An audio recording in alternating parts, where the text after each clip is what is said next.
ESPN, celebrating our 10th season as your home for Major League Baseball. Time for Wednesday Night Baseball on ESPN. El Duque and the hot-hitting Derek Jeter ride into Texas to take on Rafael Palmeiro, Pudge Rodriguez, and the rest of the red-hot Texas Ranger offense. Also, Jason Kendall and the Pirates go to Atlanta. They have to deal with the slick fielding, hot-hitting Brian Jordan and the Braves. David Wells and the Blue Jays look to lower the boom on Mo Vaughn and the Angels. And the brothers Alomar lead the Indians against the A's. It's all coming up next.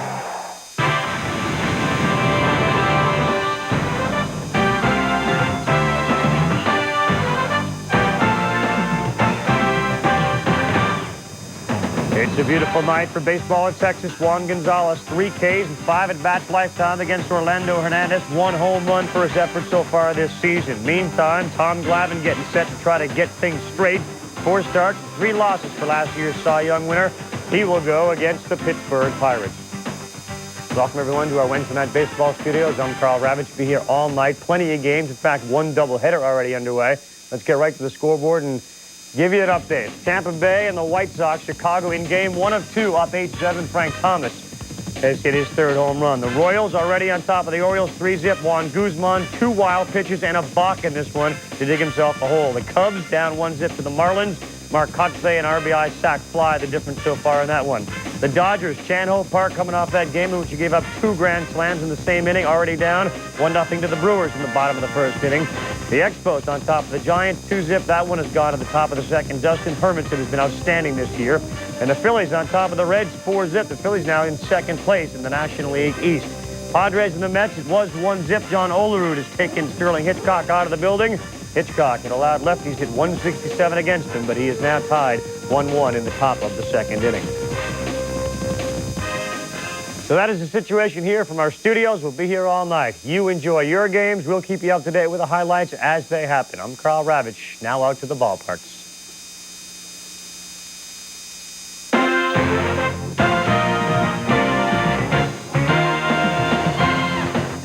ESPN's Wednesday Night Baseball is brought to you by Frost Brewed Coors Light, who reminds you the 3 most important words are, hey, beer man. And by 989 Sports, the makers of MLB 2000. For late April, a matchup, a rematch of the divisional series last year between the world champion New York Yankees and the AL West champion Texas Rangers. Hello once again, everybody. I'm Chris Berman. Well, the draft is over. We get to do Wednesday baseball, and we're excited about it. We're excited to see these New York Yankees who swept their pursuers in the AL East, Toronto, over the weekend, and last night came from behind 5 runs down to beat Texas here 7-6. And part of the reason they're doing all this, the top of the order.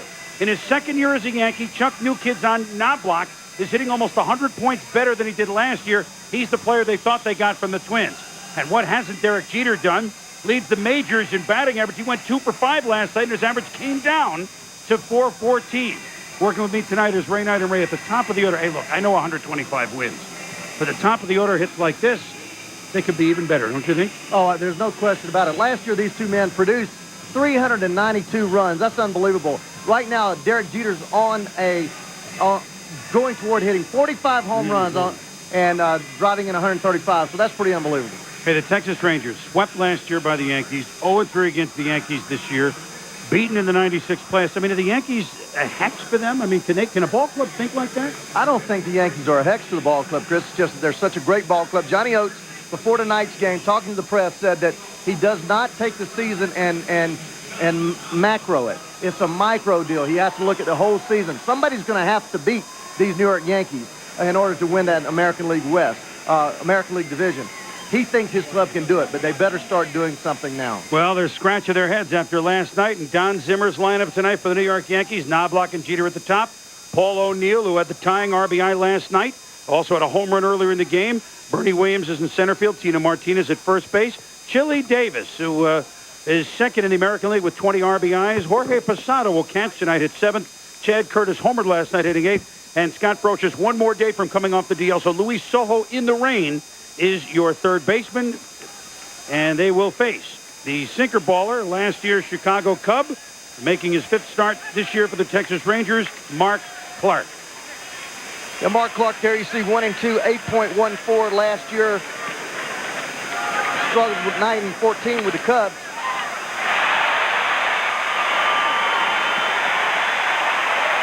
Oh, an ice cream cone at first base by Lee Stevens off a nice stop on the smash by Todd Zeal. And one pitch, boy, Knobloch wanted to jump on it, but Zeal and Stevens were there. And they turned made a pretty play last night as well, with both Zeal making a circus stop like that and Stevens making a nice scoop. So here's Mark Clark, and Ray, 27 hits in 21 innings.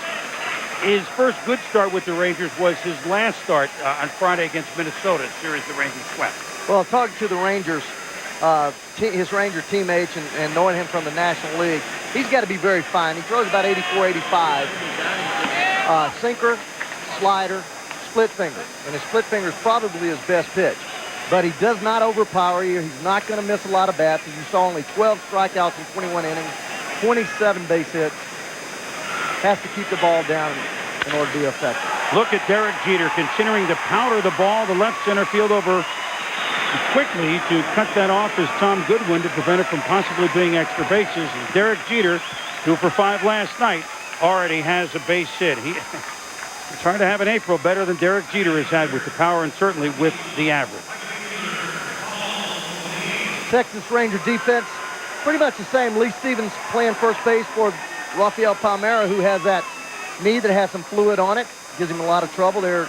Ivan Rodriguez, only 1 stolen base against him this year. Led the American League All of Baseball last year and throwing out base runners. Over 58% caught stealing. So that'll bring up Paul O'Neill. 3 for 5, including a home run last night. We told you about the tying RBI in the 9th inning. And Clark begins him a little outside for a ball. O'Neill was in a big slump, was 3 for his last 31 until last night. I talked with him before the game, Ray. He said, I watched Knobloch and I watched Jeter at the top of the lineup, and they're embarrassing me. I got to get going here. So he did last night. He'll be at 300 before long. He always is.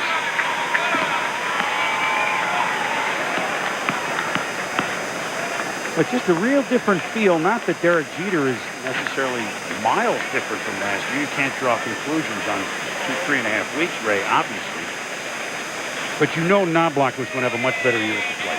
And it just gives a different feel at the top of the lineup. Jeter leads off first, and Clark with a 2-0 pitch to O'Neill, and he'll foul it away. Well, I think it's a progression with young players, and Derek Jeter has gotten better every year. And they always talk about a young hitter maturing. He starts off getting base hits, choppers, making contact. Then he makes a little better contact. Then he gets stronger, and his singles turn into doubles, his doubles into home runs. And as we mentioned in the open, Derek Jeter on a pace to drive in close to 140 runs and hit 45 home runs. I know he'll be happy hitting 30, and he probably end up in that number, but he's definitely much stronger than he was last year. Good move by Clark.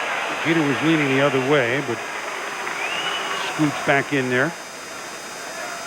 Quick move right here. He was going, he leaning, almost got caught there leaning, 2 balls, 1 strike. Really good hit and run type count, but that wasn't a hit and run break there. He was trying to go on the first move, and Mark Clark held it for a second and spun and made it very close. High and away. 3-1 to Paul O'Neill with Bernie Williams on deck. The 5 runs for the Rangers here last night in the first inning off Roger Clemens. It's still 5-0 going into the 5th inning.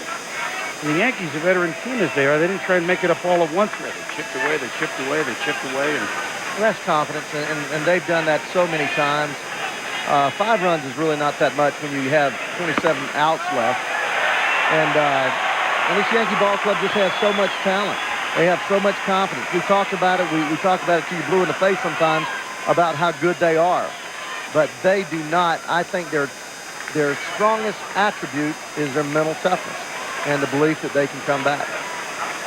Full count now to Paul O'Neill here in the top of the first. A little late arriving crowd because of the 6:30 Central Time start to do this game, so that maybe some really not aware, but it really, while school is in, I mean, a lot of the guys on the team and the people in the community said, it's nice to have an occasional 6:30 start on a school night here. And They had 42,000 last night to see Clemens. I don't know if they'll quite get that tonight, but believe me, what you see now in about an hour will be a lot more filled. The Yankees are in town, and everybody knows. Jeter running. Shot is right to McLemore. And this will just be the official underhand flip to Lee Stevens. So Neal hit it well, but he hits into a double play. We're heading to the bottom of the first here in Arlington. No score.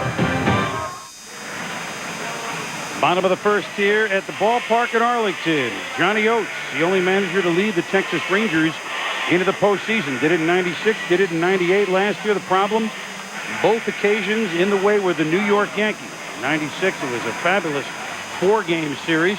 Won by the Yankees 3 games to 1. And of course, last year, 3 tight games, all won by the Yankees. And Oates says, we know we're good, but we just got to do something to beat the Yankees to convince ourselves. He's hoping tonight they get started with this lineup. Tom Goodwin in center field. Mark McLemore second base. Rusty Greer in left. Juan Going Gonzalez. Only one homer thus far in right field. Return to home is Rafael Emerson Lake and Palmeiro at DH. Pudge Rodriguez hitting 6th. Todd Good housekeeping zeal 7th at third base. Lee Cat Stevens with 7 home runs, second in the AL. What a boon he's been in the 8th spot. And Royce Aroni Clayton, the one-time San Francisco treat, is our shortstop hitting 9th against El Duque. Orlando Hernandez with the high Sox, with the good stuff, and the 3-1 start for the Yankees, Ray. Well, you say good stuff. I say great stuff. Their 4.13, 3.9 earned run average is not really indicative, but they're just 17 hits, 26 2/3, 29 strikeouts. He has about 6 different pitches, Chris. He has a fastball, 88 to 90, 91, that he rides in the strike zone. He can cut it. He can sink it. He throws it 3 or 4 different angles. He has a changeup, a curveball, and a slider. Goodwin, backhand at first base by Tino Martinez. 1 up, 1 down in the Texas first. Yankees defense, that revolving door out there in left field. Chad Curtis playing out there tonight. Ricky Ledee and Shane Spencer has had their opportunity out there. Darryl Strawberry, we all know his situation. And Curtis, nobody really taking the lead in Zim before the game, so he's just putting people out there hoping somebody will take over that slot. Curtis hit a homer last night.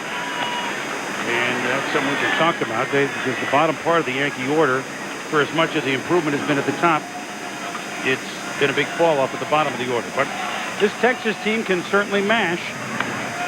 And Mark McLemore looks at that pitch up top. It's 1-1. McLemore has been a favorite of manager Johnny Oates. He had him in Baltimore when Oates managed there earlier in this decade. A couple good years for Oates. The Orioles, remember, they had the new excitement when they got to the new ballpark. They started to be a contender a little bit. And Oates came over here in the 95 season and made sure McLemore wasn't far behind. And Texas won the division in 96. McLemore at 290. And last year he drove in 53 runs despite being hurt a lot of the season for Oates, as the Rangers won the AL West again. Rip but foul. McLemore's a spark plug type guy. I think he's been an overlooked key in the Rangers winning a couple times the last few years. I think he's kind of overlooked overall in the baseball scouting and the evaluation situation with him. He's the guy that can run. He plays solid defense. He turns a double play. And he plays every day. Last year he was hurt. I'm talking about when you get a muscle pull or something that keeps you out for 3 weeks and you go on a DL. But he's not the type of player that's not going to suit up for you with these small things. And that's why Johnny Oates likes him. He sets the table for this ball club. He's got some power. And he's always happy. That's the thing about it. He's always happy. But they're the guys he sets the table for. Palmeiro and Gonzalez. El Duque has gone a full count here on McLemore. You know, he's tough. He was a defensive back in high school in San Diego, Mark McLemore. So you're right. He will play with a little injuries. Hits this pretty well to center field. Gets under it a little bit, and so does Bernie Williams. Squeezes it, and there are 2 down.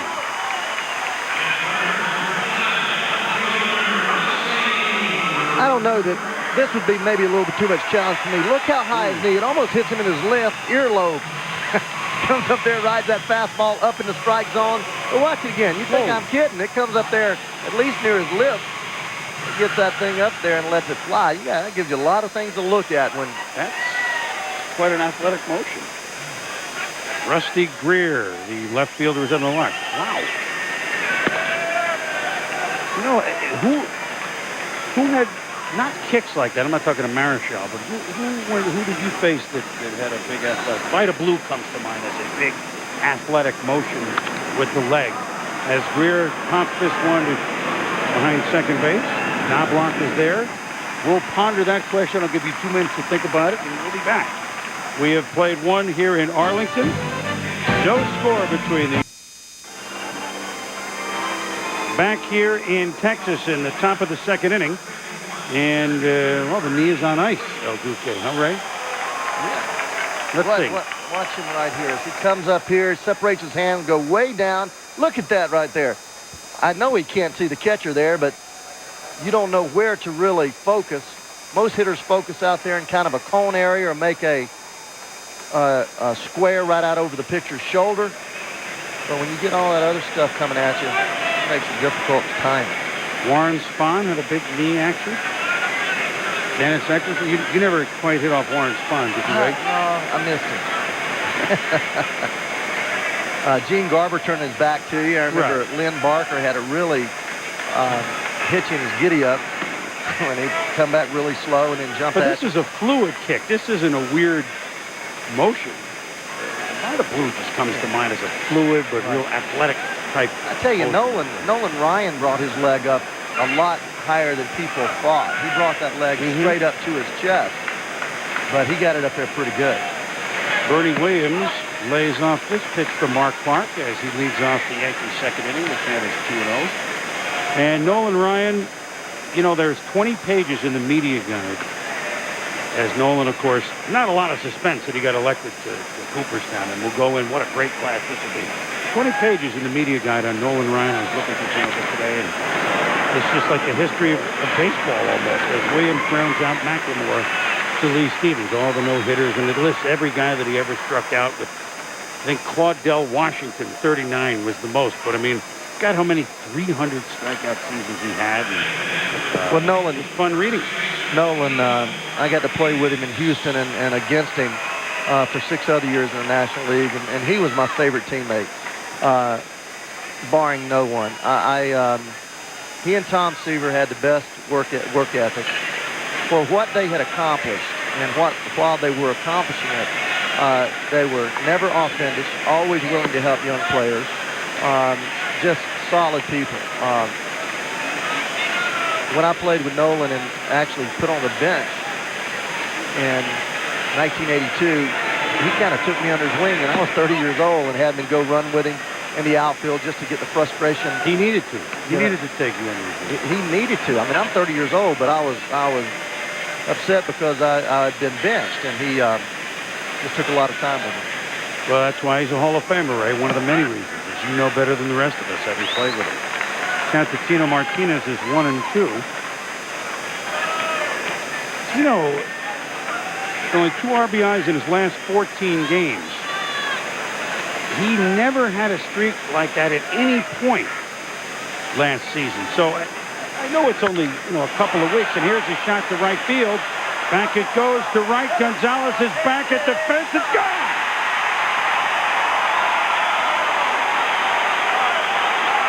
What were you going to say about that streak? What I was going to say is, it's only a couple of weeks, and don't get excited.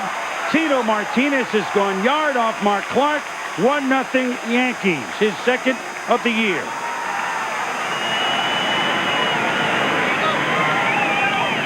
And well, let's look at the pitch. It just didn't do anything, did it? It didn't do a whole lot. It certainly didn't sink, and it started up too high in order to be out of that red hit zone. And actually, the ball was out over the plate on the outside part of the plate, and Martinez jerked it. But these big men have such great extension now, and they keep that front shoulder so tight.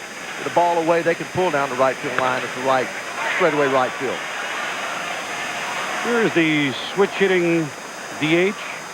Chili Davis is Tino on the I saw him before the game, and he said, well, things are going good. I know I'm going slow, but he was happy to see us. He won the home run derby when we show up. He always hits homers when we show up. He says, you're here, things will be all right. Well, that ball didn't do a lot for Mark Clark, except be deposited about 375 feet over the fence. The Yankees have out-homered their opponents now 24-11 among the other stats that they keep the pedal to the metal. You saw Chile's numbers.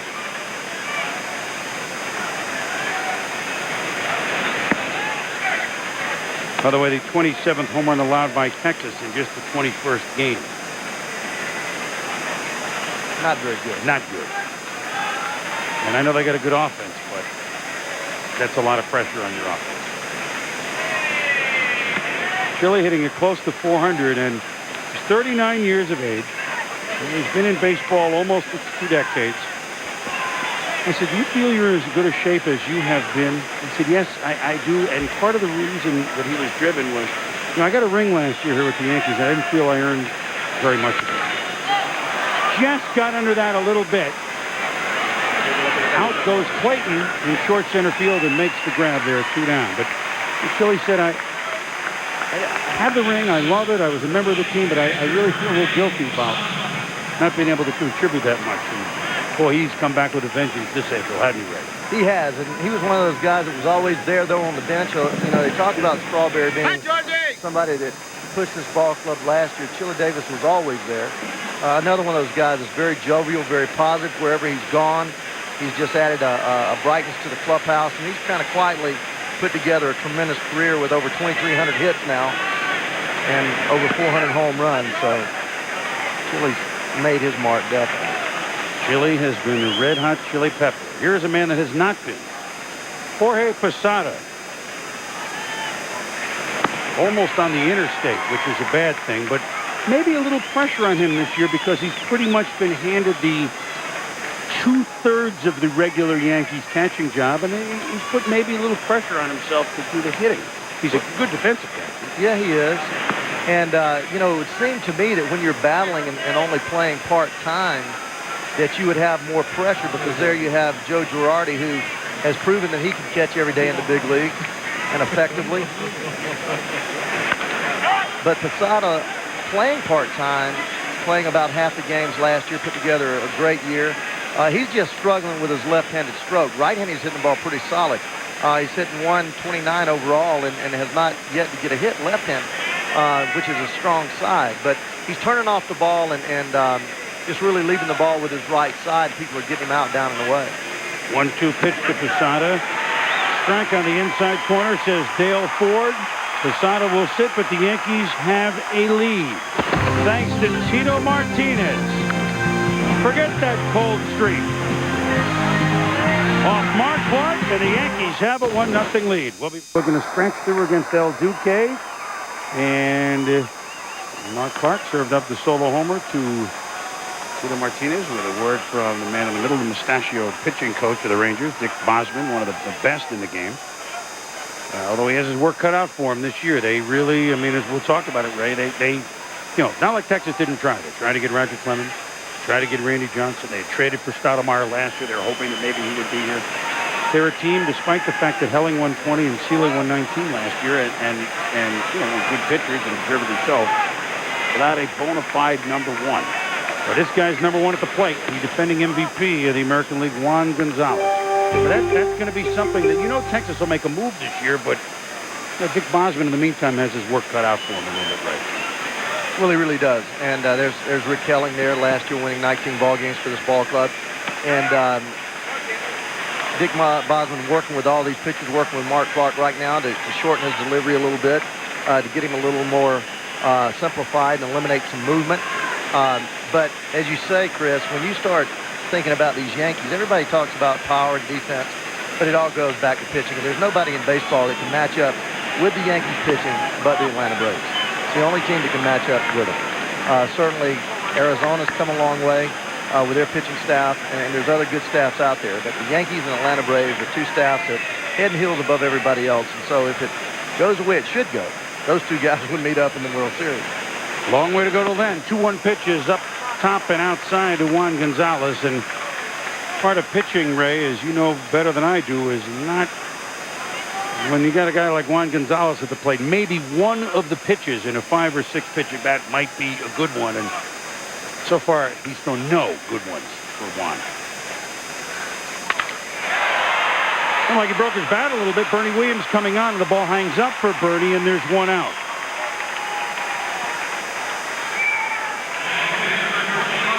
He just takes a little bit off of this right here on a pitch away.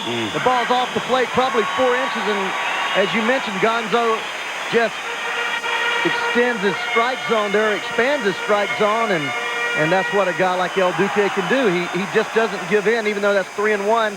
He threw a perfect pitcher's pitch to a location that a big power hitter can't do anything with. Not too many people can 5 inches off the plate. His second tour of duty with the Texas Rangers are Rafael Emerson, Lake, and Palmeiro, who even in his years in Baltimore kept his full-time residence here in the Arlington area. So now he truly is back home. And he goes opposite way, but right at Chad Curtis. Hit it pretty well, but 2 fly ball outs in the outfield. 2 down.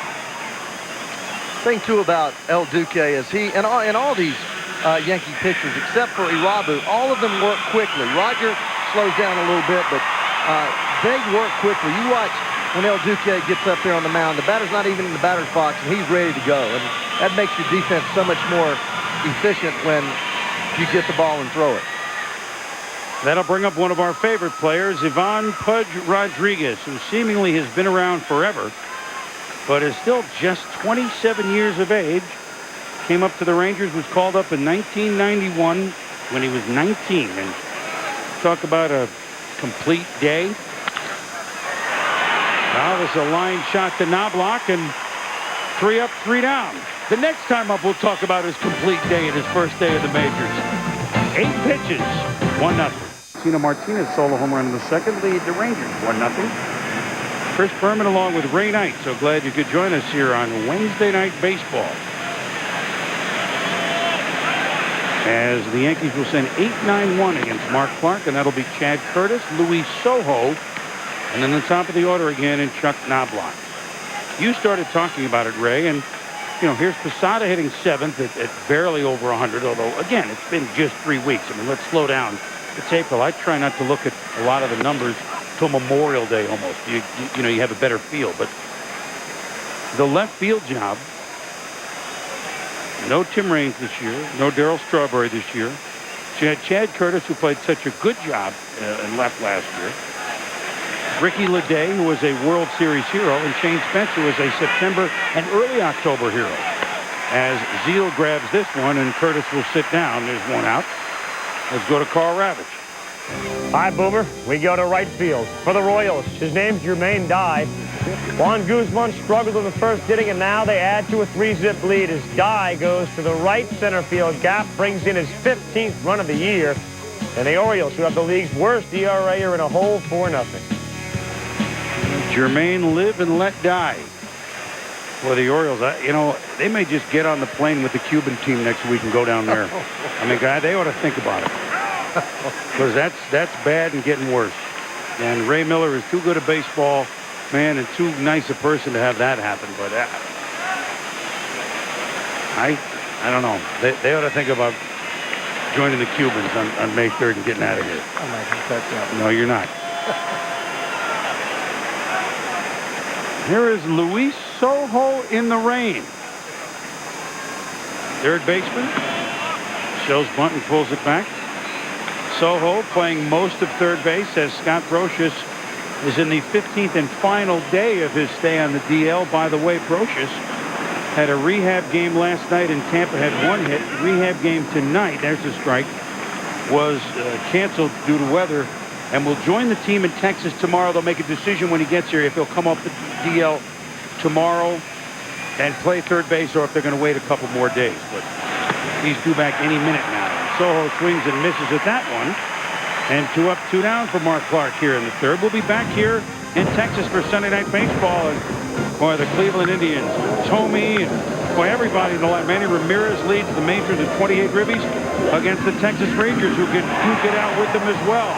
So if you like hits, join us for Sunday Night Baseball with John and Joe and Another look at Juan Going Gonzalez. That's Sunday night at 8 o'clock. Cleveland and Texas, the Central and the Western winners from last year. Well, the Indians have gotten off to a great start. What a top of the lineup they have, Ray. Oh, Robbie Alomar. That's a different feel, too. The Indians and the Yankees at the top of their lineup. It's just a different feel than the teams that we saw last year, as good as they both were. Well, Cleveland's much deeper. They're leading the league with a .314 batting average, leading the league in runs scored. They've stolen 17 bases already. And you and I were talking earlier about how they used to be just station to station.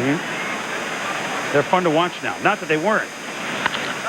Rip at McLemore, and Knobloch is gone. So Clark has a 1-2-3 inning. We head to the bottom of the third in Texas, 1-0 New York. Rangers trying to scratch something through, Ray, against El Duque, and they'll send the bottom of the order. Zeal, Stevens, and Clayton, which for the bottom of the order is not bad. No, it is not bad. They've got a strong lineup. This whole American League has strong lineups. I mean, when you can put guys like Royce Clayton, who used to lead off, and hit him in the 9-hole, which is, you know, the theory that Billy Martin started, the double lead off in the 9-hole. Hit Lee Stevens, who's second in the league in home runs, 8. Todd Zill, who's hit 4th, hitting 7th. You know that they can generate some offense. There you go, 5 home runs, 13 RBIs from the 7-hole hitter. So Todd Good Housekeeping Zeal will step in against El Duque. Zeal played for 3 teams, of course, last year.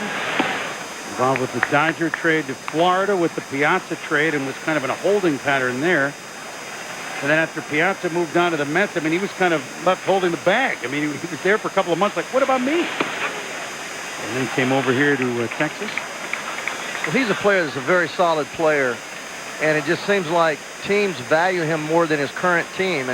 And I got to be kind of like that late in my career. Moved around a lot the last 4 or 5 years of my career. Todd Zill, he can hit with power. You know, has driven in 100 runs, plays a solid defense. Came up as a catcher. Joe Torre moved him to third base. Same thing that Joe Torre had happened to him, I think, when Bobby Bragan was a manager of the Braves. Joe came up as a catcher, and they moved him to third base. Zeal thought he had base on balls. Wow. Look at this replay here. This ball, he sets up outside. No, that ball's outside. That ball's outside. Outside part of his knee. Ball comes back. Yeah, nice fought back to a 3-2 count. Todd Zill has been on 7 teams in the last 4 years. Did you say that, partner? I didn't get that far. I just had 3 last year. I was moving backwards. I'm just check the note here. Oh, he rips this one to right field. Back goes O'Neill. Back, gone!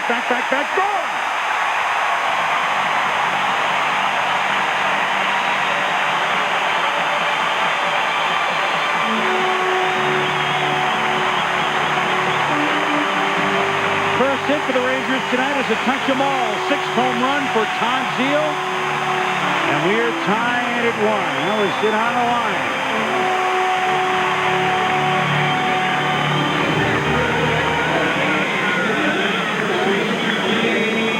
Yeah, lucky he didn't walk there. They call that pitch a strike. And Yeah.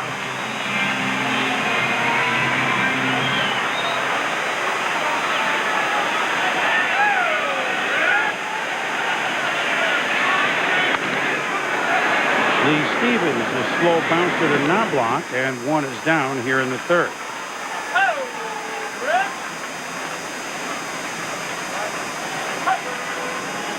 Well, all smiles for Zeal and McLemore and the Rangers.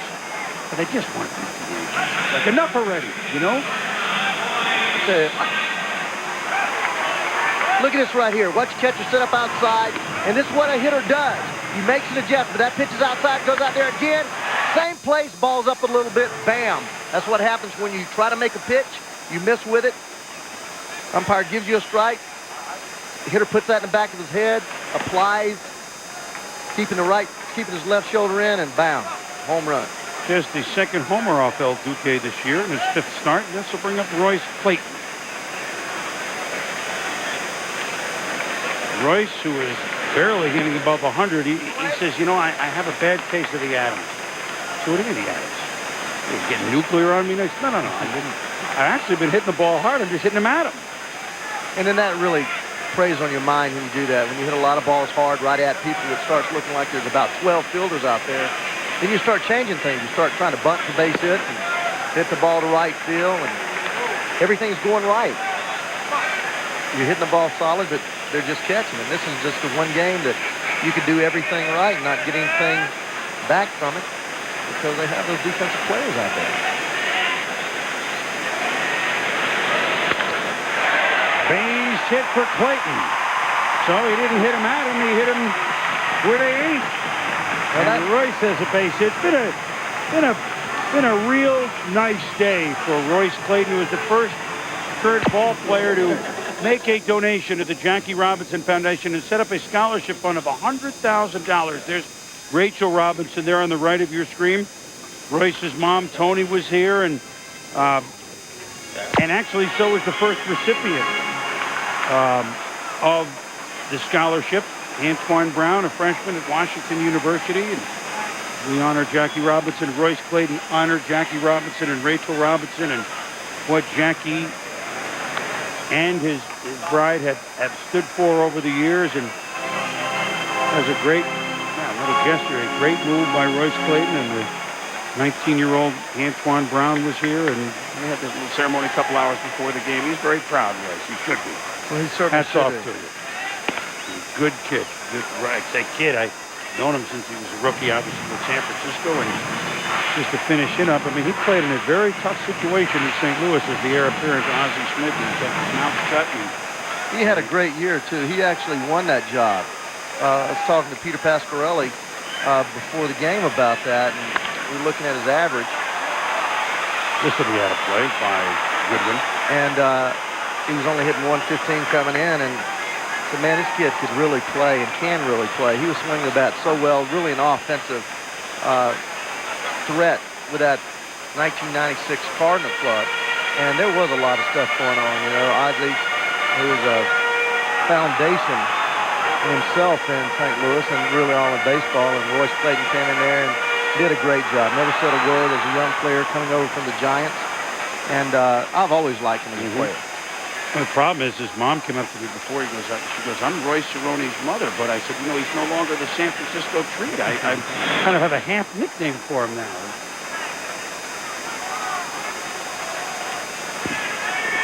Second time around for Tom Goodwin, who grounded to first base to lead off the game for Texas. 1-1 to count to him. And there goes Clayton. Throw by Posada. He's got a good arm. Ow. And Clayton had a pretty good jump there, Ray, and Posada showed, well, part of the reason why he's going to be more of the regular catcher this year behind the plate. Well, Joe Girardi throws pretty well, too, but Posada has a great arm there. There you see a little slide step move, getting rid of the ball. Perfect pitch to throw on. Little outside, sets his feet, lines them up, makes a perfect throw. Nice tag by Knobloch.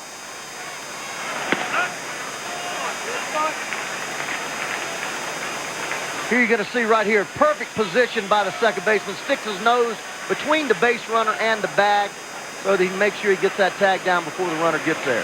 And the fourth time the Rangers have been thrown out this year in 23 attempts. And there's a buster that Goodwin goes fishing for. Posada makes the tag. So after the long ball, Hernandez gathered himself, but Zeal gathered this one. He knew it was gone. We've got a 1-1 game.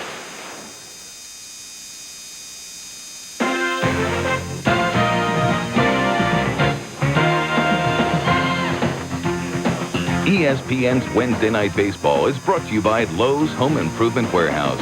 When it comes to home improvement, Lowe's knows.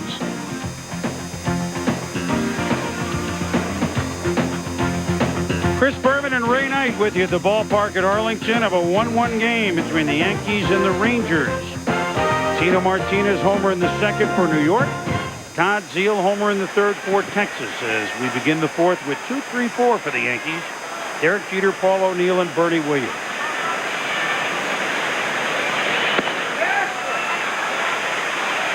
Strike, says Jim Evans, the crew chief at first base. Another way, Dale Ford behind the plate. Evans is at first. Larry McCoy made that good call at second base Chuck Merriweather, the umpire, at third. Jeter holds the hand so high and says he's been a little more patient. He said last year, as well as he played, he struck out too many times, and he would go for the first pitch a little bit more than he should. I'm talking with him and batting coach Chris Chambliss. He said that's been a marked improvement. I mean, enough to hit over 400 is amazing.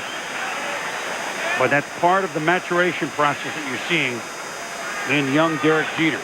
And another thing is, you know, when talking with Derek, you know, he's going to have Knobloch, looks like going to be on base a lot more ahead of him than he was last year, and that'll change situation pitching and maybe some of the pitches that he sees, Ray. 1-2 pitch and fouled off. And then I said, okay, Derek, so you go 2 for 5 last night, and your average comes down. So can you imagine doing that all year like a Tony Gwynn or a you know, George Brett the year that he would charge you 400? No, absolutely not. How can you go 2 for 5 and your average comes down? He said, you can't go in any 3 or 4 game slump. You're done. Schreiber to short. Clayton. High throw, but Lee Stevens is a big target.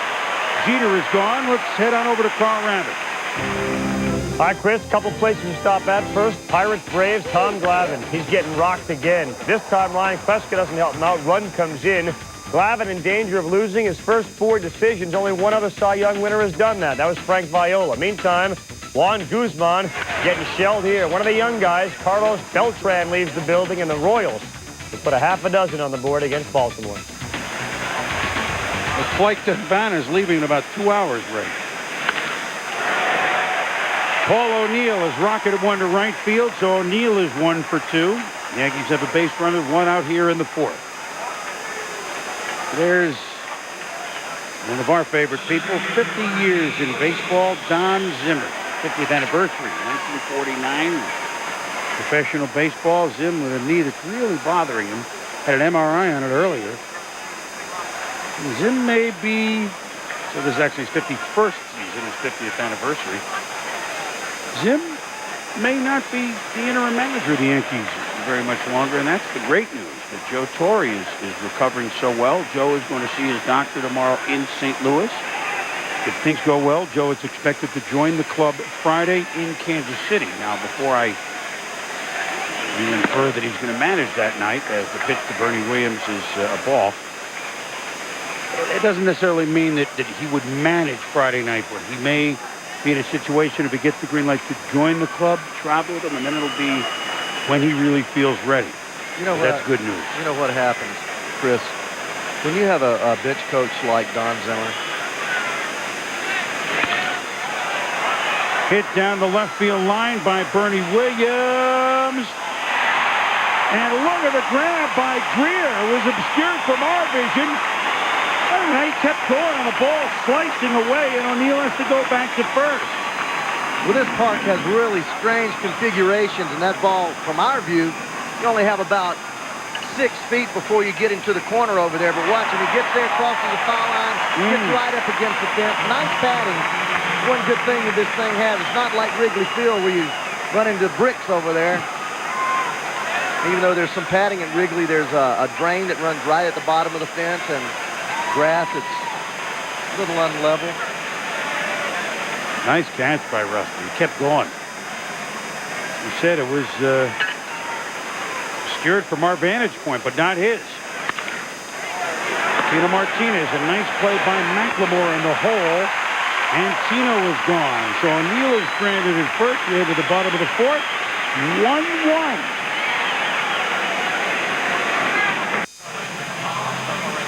Back in the bottom of the 4th inning. Conversation between Dale Ford, the home plate umpire, and Mel Stottlemyre, the pitching coach, about El Duque, but I guess that he's all right. He calmed down. I'm not really sure what that was, Ray. Well, he looks like he's talking about his elbow being a little tender or something, and he just wanted to tell Dale Ford that he wanted to watch him throw. That's what I think transpired out there, and just in case he were to injure his arm, he'll have plenty of time to get a guy loose in the bullpen to come in and get slipped on a warm-up pitch, I guess. So Mel wanted to get out and take a good look, but everything looks good now. And we're back to a, boy, I dare I say it, Ray. The American League, it's a crisp 1-1 game here in the bottom of the fourth. McLemore, Greer, and Gonzalez. 2-3-4. First pitch swinging is McLemore. Knobloch, Patino, one out in the Texas fourth. We have two pitchers that keep the ball right around the plate, too. And certainly in El Duque's situation, a lot of hitters don't like to get a strike behind because he's the type of pitcher who can put you away with 2 or 3 different pitches at different angles. So first thing, it looks big to them, they're swinging at it. Now, Mark Clark's a little different situation. He's not a power pitcher that's going to strike you out too often. So a little surprising that the Yankees are swinging at a lot of first pitches, as they are the most patient hitting team in all of baseball as far as pitches per at bat. Rusty Greer looks at 2 balls. Greer made that fine catch in the top of the fourth inning. I know you just wanted to finish the point about Don Zimmer and Joe Torre, which we will after this pitch. Ripped, and that's down the line, a fair ball. It'll rattle around in the corner. O'Neill, Karam almost gets away from him. It certainly was going to be a double, but that could have scooted for 3 bases. But O'Neill was alert. Greer with an extra base hit, his 11th double. Yeah, Greer hitting third in this ball club has yet to hit a home run, but that's the 11th double that he's hit this season. He just really turns on a fastball that's inside, hits a rocket about 5 feet inside that right field line. And mentioned the dimensions of this ballpark. It's 325 in that corner and 349, as you see right there. Concrete on the bottom, padded up about 3 feet.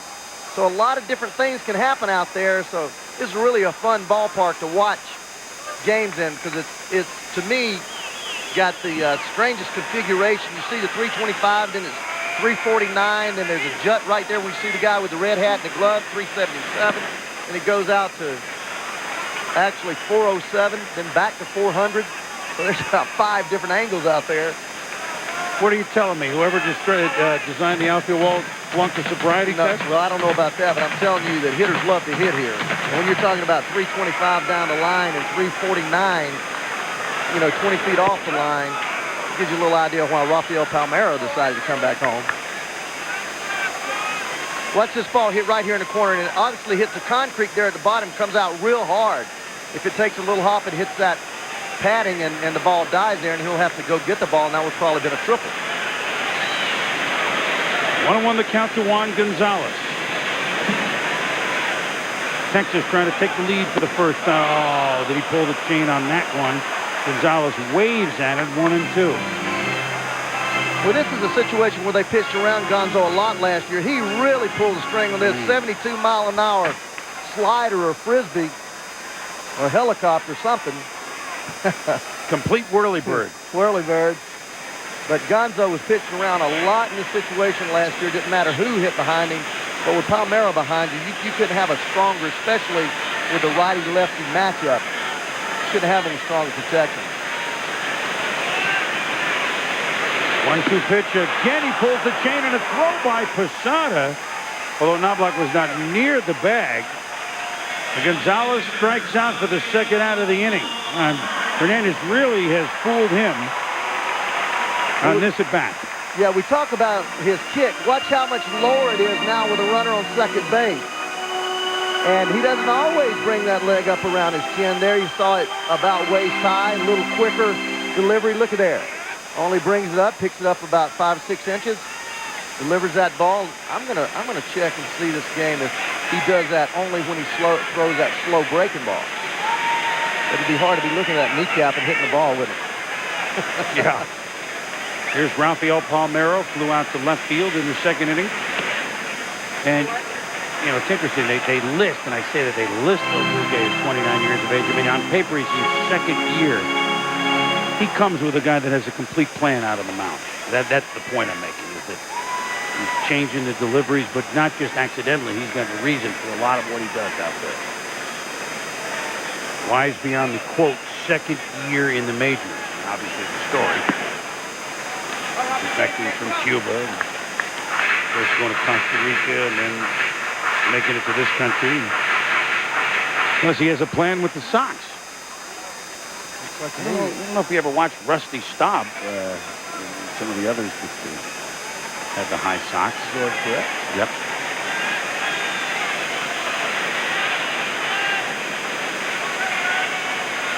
One on the count to Rafi. Inside, ball 2. You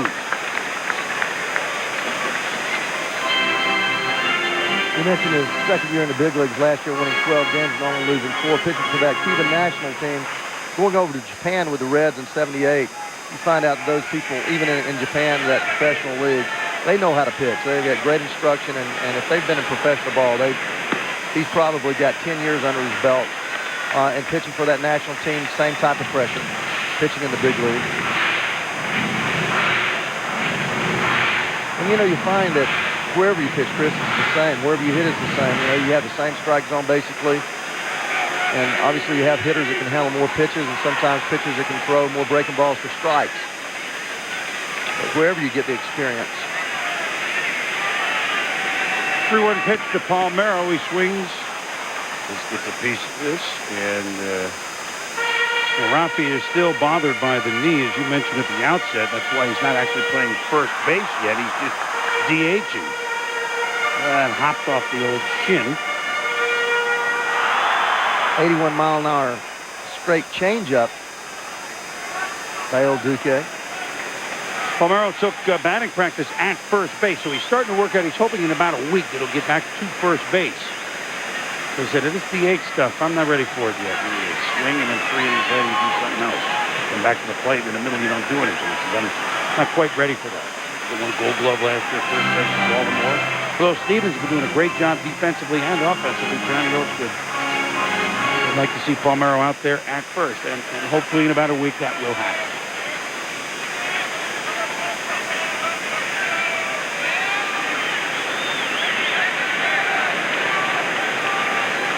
Full count. Grounded to Knobloch.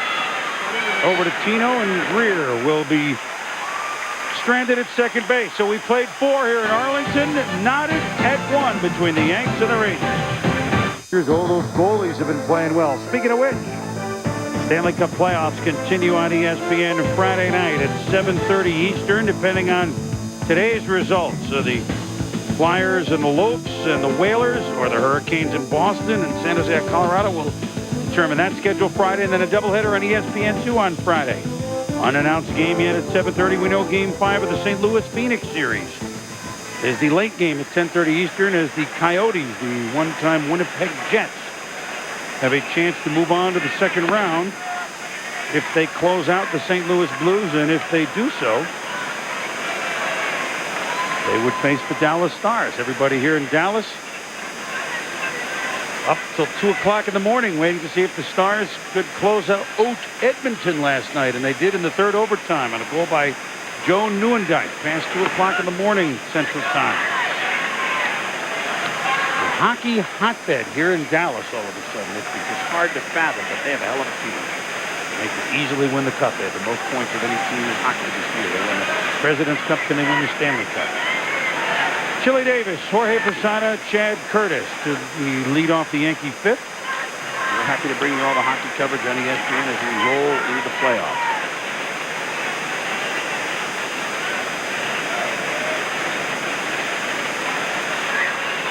The Hartford Whalers, now the Carolina Hurricanes, can actually beat the Boston Bruins in the postseason. It's almost like Texas trying to beat the Yankees. I'm telling you, it's been that bad, right? So what do the Texas Rangers do after a loss like yesterday, Ray? They lead Roger Clemens 5-0. They lose to this team in the postseason last year. They lost 2 games in New York last week. They've lost 9 of 10, 14 of 17. What do they kick stuff around in the clubhouse last night because they blew a lead to the Yankees? As Chile will lead off the 5th inning with a base hit. Do they scratch their head? Do you a team like Texas? Do you wonder if you're ever going to beat the Yankees in a meaningful game? And what do you think? First of all, you respect the ball club and know how good they are and know how solid they are. But in his press conference before the ball game, Johnny Oates talked about his team being unaffected by the loss last night. As you look at Mike Morgan, one of the most veteran players out there, playing with 11 or 12 different clubs in his career, but This is a veteran lace ball club. Luis Alicea there on the left has been around. There's Rafi. And veteran players have just been through the wars. They have lost a lot of games where they've been up 5 runs. Now, maybe not to the Yankees, but they're unaffected by it. And as a result, they come out the next day and they put on the uniform and they play the best that they can play. And hopefully they get a good pitching performance that night from whomever's on the mound. And you do it day to day. You can't look at it and say, this ball club is going to dominate us all season. You do like Johnny says. You play it one game at a time. That's an old cliche, but it's so true in this situation. This is ripped by George Posada. Jorge, back, gone! He was 0 for 25 as a left-handed hitter. He's now 1 for 26, and the Yankees have a 3-1 lead. Now you might start. Now I wonder what Johnny's thinking. He's 0 for 25. He can't buy a hit lefty, but of course it's the Yankees, and they hit a home run. The ball is back, but the lead is not. And that was a bomb. That was a bomb. That was up above that 381 sign, about 30 feet, about 5 rows deep. Watch how he uncoils and stays behind this baseball on a high pitch. And that's what this young man is going to do. He has been talked about the last 2 years as the best young catching prospect to come along for the Yankees since Elston Howard. And that's a lot of solid catches. You talk about Thurman Munson. But this is a guy that can switch hit, throw, and swing the bat. Well, let's put into perspective the guys that have gone deep tonight. Here is Posada, who is 0 for 25 as a lefty, barely hitting over 100, gone. Tino Martinez, 2 RBI in 14 games, really in a slump, gone. I mean, these are the weak links, at least, the last couple of weeks of the Yankee lineup. But the thing about professional hitters, when you're surrounded by the Chris Chamblises and the hitting coaches that Chris Chambliss, the hitting coach, as well as Willie Randolph, who was a great hitter himself, you don't even have to go to those guys. Chris Chambliss, you don't even have to go to Chris Chambliss. Chris Chambliss is going to be there for you right on top of everything. You see him smile there. He was a great hitter. He taught patience. He teaches patience. You know, with day in and day out grind, that you're going to have slumps. And these guys are patient, they're professional, and in due time, they're going to hit the ball the way they're capable of doing. You know, we saw Chambliss, and I just want to put a capper on something we started talking about, of Texas scratching their head against the Yankees, and what the Yankees do is balls ripped by Chad Curtis to left field, so 3 straight hits here for the Yankees against Mark Clark in the 5th inning. Bucky Dent, who is, of course, the bench coach for Texas, says, you know, when Chris Chambliss hit the home run in 76 in the 5th game of the playoffs against Kansas City, the Royals were right there with us. But that home run, the next year they played in the ALCS, the Yankees won. 78 they played in the ALCS, the Yankees won. It wasn't until 80, until Brett hit that home run off Gossage, that the Royals busted through. And he says, you know, a home run like Chambliss, it kind of kept the doubt in the Royals all those years. They were about as good as us, but they couldn't quite get over the hump. You know, games like last night, where the Yankees come from behind, the 5-0 deficit to Clemens. Things keep the question mark in Texas's head. It was just interesting that he mentioned Chambliss's home run and the Royals, and here's Dent and Chambliss, and we're all together again. He said, one game, I don't want to mean so much of it. We can't come back at Texas, but at times you do scratch your head. We're only human. Well, you can say we can play with these guys. We can play with these guys, but you got to be able to say we can beat these guys. And Texas knows they can play with anybody, as does Cleveland. But can you beat them? You can beat the rest of the league, win your division, but can you stack up against the big boys when the time comes and have to face that tough pitching? Yankees have a 2-run lead, and they're going to try and pad it. And there goes Chad Curtis up 90 feet on the base pass with the sinker that sunk too early.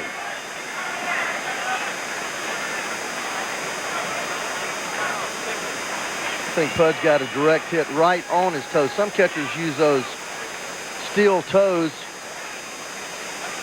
The ball comes off of almost his instep there. Johnny Bench, you should have seen his toes when we played. His the calcium on the end of his toenails, I mean, they were black, and I mean, it was unbelievable how Thank you for that report. They take a beating. Well, just telling us. Everybody talks about that being a tough position, but I mean, Ivan plays 150 games a year, as did John. They take a beating. Pudge knows that as he's catching a sinker ball. We talked to him before the game. He says, I mean, he's only been here 4 starts so far, but I'm blocking 100 pitches a day getting to warm up for him. You know you're in for a long night behind the plate, even when your pitcher is on, because of the sinker that Clark relies on. Luis Soho pokes this to left field. Greer is over. Curtis being waved around. The throw will go to second. It's a 4-1 Yankee lead.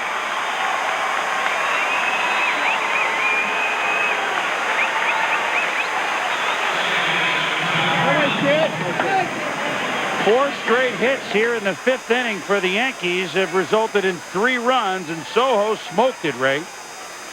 He did, and as you see, this club is stacked with professional hitters. Curtis, Soho, Davis, everyone that they acquire. There's a fastball down and in, stays right there with it. Got him out last time with breaking balls away, but Mark Clark, as we said, coming into the game has to be very fine with his pitches. Does not possess overpowering stuff, and that's the one real weakness I see on this Texas ball club is starting pitching.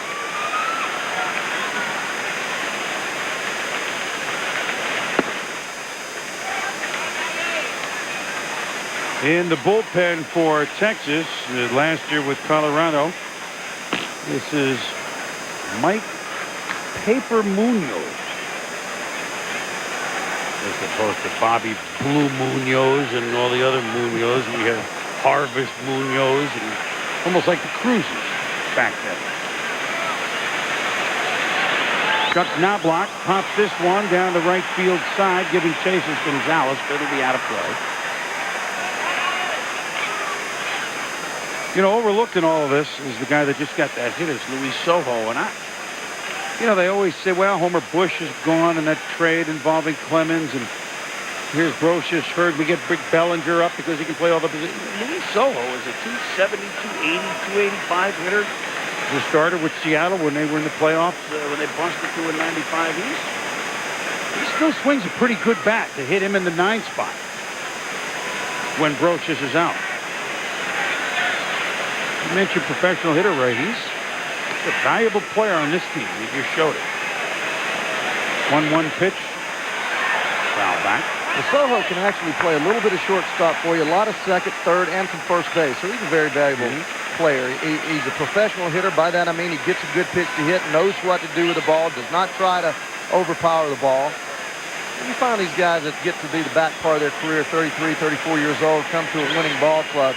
They're really just happy to contribute. They've made their contribution in their career young, doing what they could do for whatever respective clubs they played for. And they come to a place like New York and have a chance to put that ring on their finger. And they're in second heaven. He's also one of my favorite nicknames, and one that about 1% of our viewers understand. Luis Soho in the Rain. That's a line from Warren Zevon's Werewolves of London. Just for the 99% that don't get it. You know, like Joe Walsh once said, you can't argue with a sick mind, right? You're playing. There you go. You know the tune. He's looking for a pina colada at Trader Vic's. His hair was perfect. You know, and then we have to explain some of these. It's not like explaining why I'm growing my hair here. We're taping on Friday the Sports Century 2-hour Sports Center on the 60s. So I've let my hair go 2 months. You're looking at me a little funny tonight. Well, you look a little rough. Yeah, I know. I have the appointment Tuesday. I've got a haircut appointment Tuesday after we take here with that 10-gallon hat on. When in Rome, with a 10-gallon hat and 2 months of hair growth. I was a werewolf of London is how I look. And here's the full, I guess it's Mike Full Moon nose. Full moon, long hair, 10-gallon hat. But the Yankees leading the Rangers. See, not everything is changed.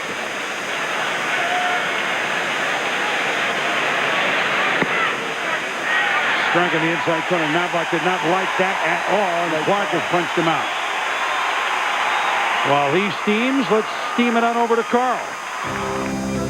Hi, Chris. Padres and the Mets, and now Leiter needing some offensive support. He gets it here. A little shattered batter. Gardu Alfonso double into the corner. Look at Mike Piazza lumbering around, and he steps on home. So they're up 2-1. Right now, Leiter has some problems, man on first. Piazza not exactly looking like Ricky Henderson running third. Good to see him back, though. And the Mets obviously will welcome him back with open arms. Todd Pratt did a nice job while Piazza was hurt. Here's Derek Jeter. The pitch is up high for Mark Clark. 3 runs home here for the Rangers in the 5th.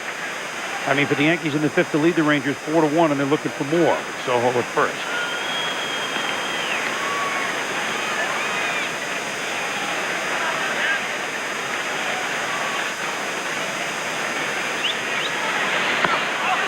Pitch is inside. Count is 2-0. Just to say, we're taping the show with Charlie Steiner. And I don't know what Charlie's doing. I don't know if he's growing his beard longer or whatever. We show it on the air in May. I think it's May 21st, a Friday night at 7:30. Charlie's beard a little longer than that. You think all the money I saved in 2 months, right, with no haircut. Jeter, in the hands of Lee Stevens, and Soho is doubled off. All right, Jeter bidding for an extra base hit. Instead, it's a double play, but the Yankees pick up 3 anyway. We're looking at Lee Stevens. We're going to show you what he did last inning as Jeter hits a bullet down the first baseline. Look how shallow he comes off the bag. 1/2 of the step and sets. Normally with a right-handed hitter, he's going to come off the bag all the way out there to that cut. But watch here. He just takes one little choppy step, sets there almost like guarding the line with a right-handed hitter. That would have been a triple had it not hook foul, but that's what you call not getting to the place that you would generally think the first baseman would get to. Well, that was Lee Cat Stevens who caught bullet 4 on that one. Mr. April, what he has 15 homers the last 2 Aprils, Lee Stevens. And a good play at first base. Big target down there. And he really kept Texas in the game. So the Rangers now find themselves down by 3 runs, and they will send Pudge, Rodriguez, Tonzile, and Stevens to the plate.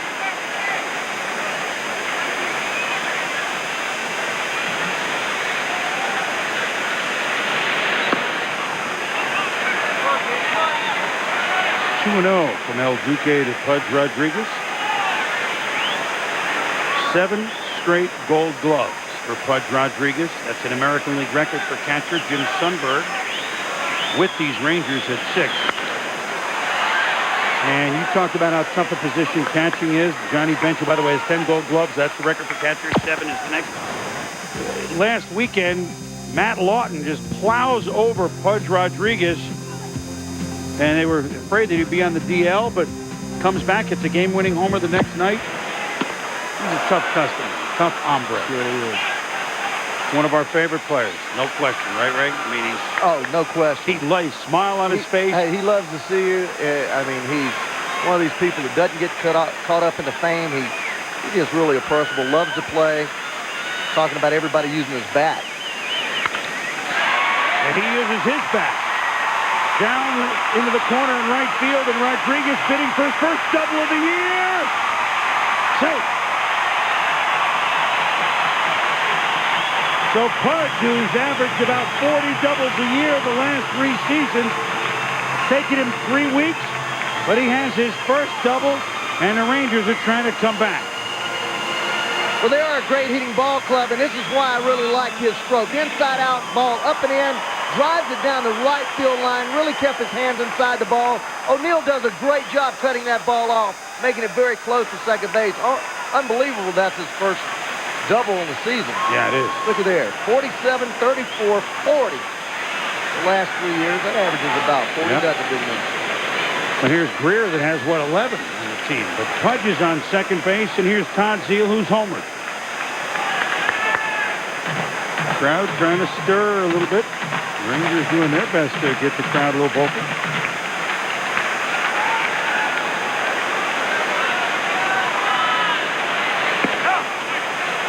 In there for a strike to Zeal, 1-1. So every game that I've watched Del Duque, and I've taken a great interest in him as All-American when he came over here, it seems like he picks an inning in the middle of the game to throw nothing but breaking balls. He's thrown now in this inning 4 breaking balls, and I've noticed that throughout his short. There's another one. He'll go fastball, changeup, slider, and then all of a sudden he'll just kind of pick an inning, seemingly, and throw nothing but breaking balls.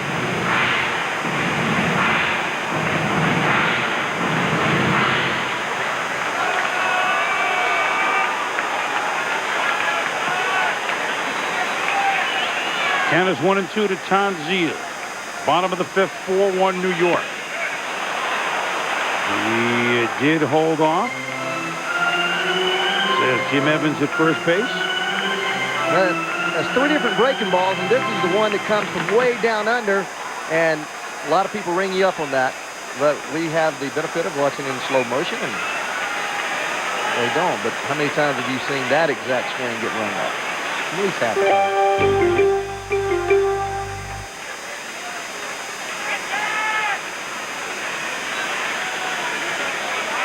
Pudge Rodriguez leading off second base with none out here in the Texas fifth.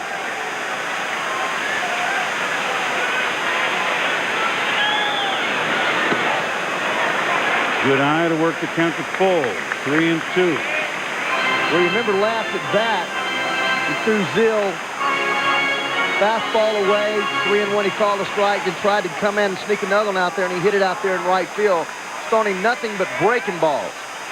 Let's see if he busts him in with a fastball here. Zeal thought he had ball four and said he'll sit down.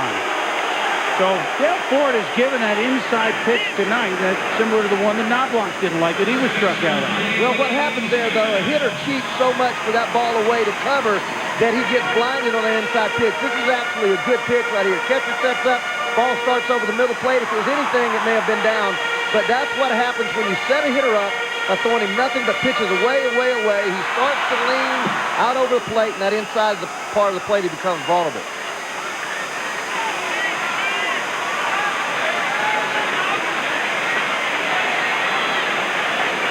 Zeal sits. Lee Stevens will try it.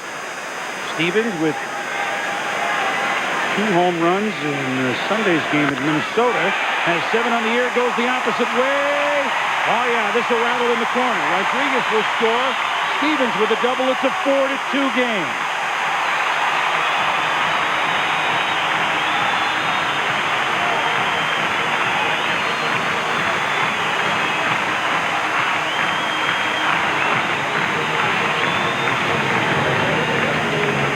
Another nice piece of hitting. Fastball, middle, away.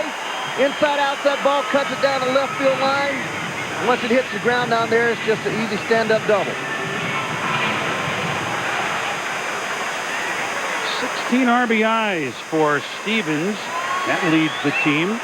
His 13th extra base hit. That'll bring up the number 9 hitter, Royce Clayton, who singled up the middle in the 3rd inning. Royce Clayton is where do you need the extra Clorox tonight on the uniform? You can see that. Yeah, that's from one attempted pickoff play and one slide at second.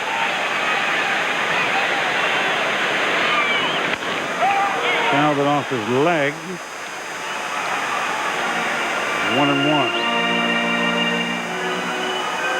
Here El Duque just runs a fastball in, and he just pulls his hands way inside and hits it off the front of his instep there.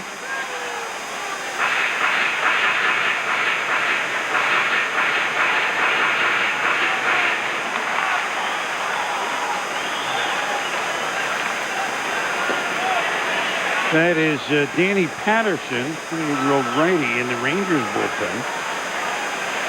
Had a pretty good year last year and struggling this year. Mark Clark hoping that his club can get him back in it. He surrendered 3 in the top of the 5th. Now the Rangers have gotten 1 in the bottom of the 5th. The pitchers were pretty much sailing along, although they'd each given up a home run. So this 5th inning. 1-1 pitch on the way. Up high and outside, 2-1 to Clayton. Well, El Duque right now is basically pitching with one pitch. He's not able to get that breaking ball over. He's thrown, my count, 8 out of the last 10 breaking balls, and 7 of them have been for balls.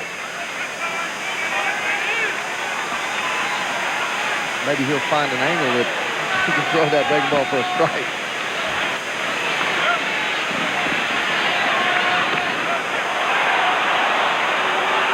kind of a hanger That was a weird one. Clayton was fooled. Looked like everybody was fooled in their first strike. Watch this pitch. It starts up there right under his elbow, and it just kind of hangs and breaks down, and catcher thought that it was going to be a backup slider. Look right here, Posada. Buckling your knees. Catcher trying to catch the ball the other way with his glove. Fooled us, too. I wasn't really sure what to call it. Ford kind of gave it a half strike call. Everybody was fooled. Count is 2-2 to Clayton, and the time is called.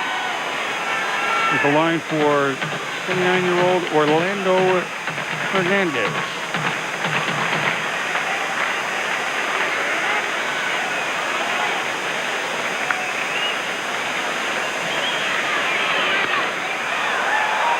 Do it again at 2-2. You know, going into the game, and I know it's only been 4 starts, but, you know, we showed the line. When your walks and hits combined are about how many innings pitched do you have, that's about as good as you're going to see. And he had 10 walks, 17 hits, and 26 2/3 going into the game. That's when you add those up and you're still not over the amount of innings you pitched. That's some good pitching.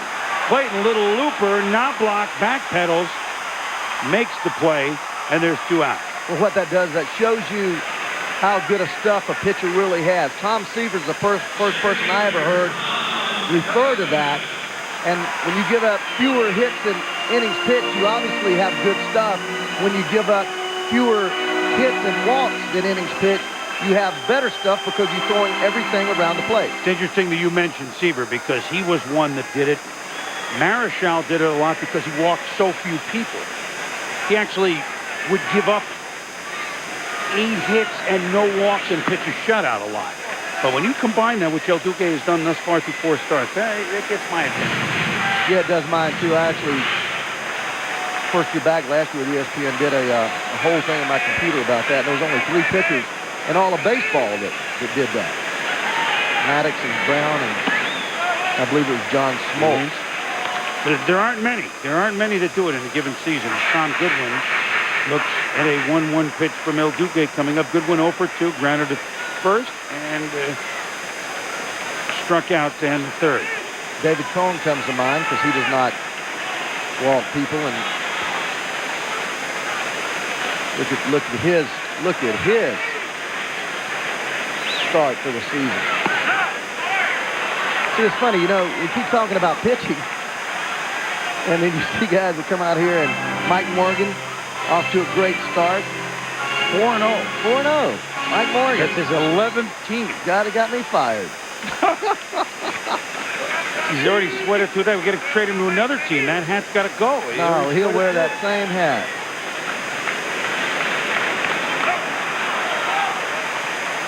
Won with 10 of those 11 teams. Oh, man. Oh, he's a great guy. He's just a great competitor. I took him out of the game in Houston, and he came right on through and didn't even stop. And went on at the clubhouse, and we had a little competition, and I suspended him, and about 2 weeks later, I got fired. So you and he moved on to another team. Well, he stayed a little longer. He stayed the rest of the year. We needed you, bro. Hey, we needed you. Glad to be back. With our ball club. There's a lot of preparation for this, but I don't have the pleasure.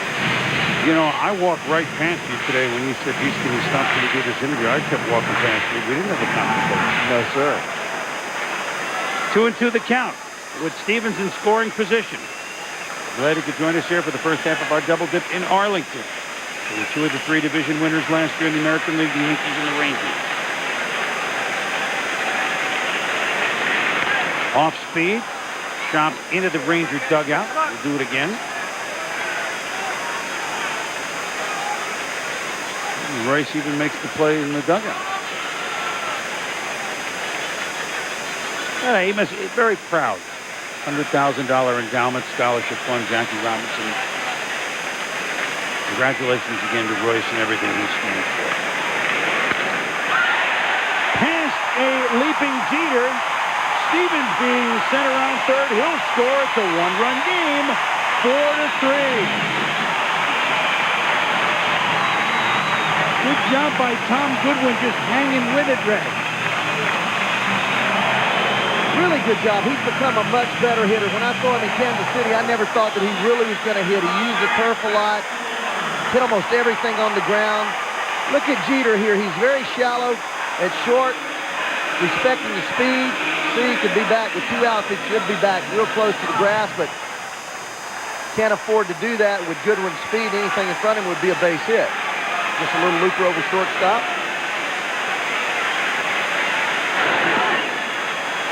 El Duque keeping an eye on Goodwin, who has 10 stolen bases in 12 attempts this year.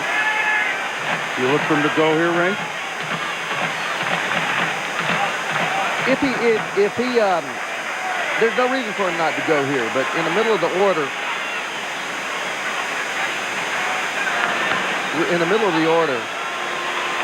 especially the second, third time around, when hitters have seen the pitcher, I tend to be less aggressive with 2 outs when I've got my 2-3 hole hitter coming up, because you're talking about maybe 3 runs as opposed to just 1 run. But a guy like that, 10 out of 12, he can go anytime.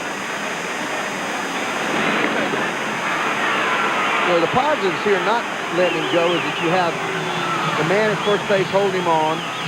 You've got a big hole between first and second. McLemore can handle the bat real well. The third baseman's way in. That opens up that area over there for a chopper. If he's still second, everybody's going to back up. It's going to tighten up the infield. There he goes. Posada's throw. Kicks past Knobloch. And Chuck might have got spiked a little bit there. Goodwin is in with his 11th stolen base, and that leads the lead.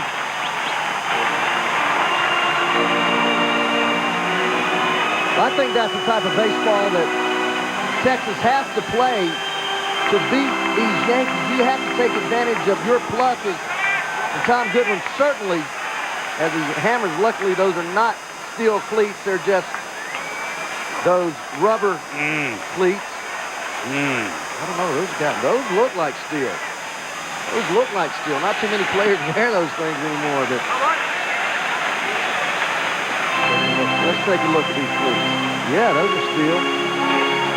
Steel belted, huh? Steel belted. Not quite the cleat that Ty Cobb used to go in.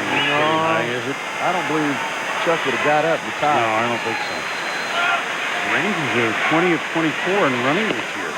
One thing they can do, and of course, the other side of the coin, only 1 of 7 against Pudge. So whoever they play, they're going to have an advantage in that department. Whoever they play.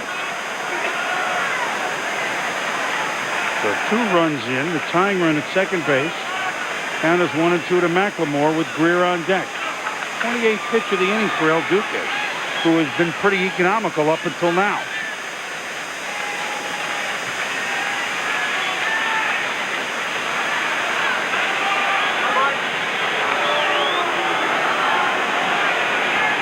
Well, early in the game, we talked about how quickly he was getting the ball and throwing it, just loading and letting it go. This whole inning, he has been very deliberate, maybe because of base runners. Strikes out McLemore to end the inning.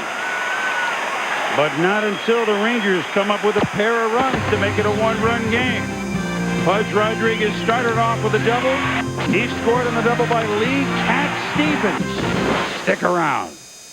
He slid hard into Chuck Knobloch. Look here as he extends. Knobloch trying to block the bag with his knee, kind of pinches his knee against the bag and that steel cleat. Comes into the dugout. Trainer, feeling of his knee. I don't know if it was as much of a pinch. Looks like he's talking about it hitting there. Maybe a little hyperextension. You don't want to really speculate, but no question that he hit his knee hard. And these are definitely real spikes. You know, I played on AstroTurf so long and saw so many people go to the AstroTurf type spikes that sometimes I forget that there is real turf out there. New pitcher for the Texas Rangers is, I guess we'll change the nickname for the night since it is what's happening up above us, Ray. Mike Full Munoz.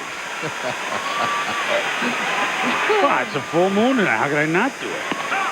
And he will face... I didn't know that you could just change. Just for the night. Oh. Hey, but this is... I invented the rules of this game. Hey, man, you can change them anytime you want. I'm both Cartwright and Doubleday when it comes to this, okay? And you saw the full moon just to solidify. Solidify, nice word. Validate, solidify. What the hell? But my hair's getting too long, Ray. That's solidify. Did I really go to Brown? Obviously not. Get me out of this. O'Neill, Williams, and Tino Martinez. 3-4-5. Off-speed pitch is tap foul behind the plate. Munoz is 33 years old as we see Mark Clark there. 5 innings pitched. Except for the 1 inning, Clark is usually an innings eater. It's not a bad outing for him, but well, I think one of the things is that not a great outing. Not a great outing, but with Johnny Oates talking about going to a 4-man rotation, you have to be pitch efficient. McLemore to Stevens, and O'Neill is out. 1 down. Let's go down to Carl. Hi, Boomer. We head out to Houston. Diamondbacks, Astros. Road team already up 3-zip. Derek Bell. Only his 3rd home run of the year, but it came with a man on that made it 3-2. Next batter, Andy Bettis, Jeff Bagwell. He goes yard. His 6th this season. He's got 18 runs batted in. It's all tied up in Houston, Chris. Brown paper Bagwell with a dinger. 1 out here in the 6th inning. Bernie Williams grounded at second. He's retired on a fine catch against the padding in foul territory in left field by Rusty Greer. So Bernie is 0 for 2. Mike Munoz pitched for Colorado last year. Detroit early in his career. The Dodger chain actually drafted him. Pretty good fastball, big breaking ball. Left-handers only hit .214 against him last year. Usually a situational type pitcher, bring him in and go through the lineup maybe 1 time, or try to face 2 out of 3 left-handers in 1 inning. He has that relief pitcher look, with the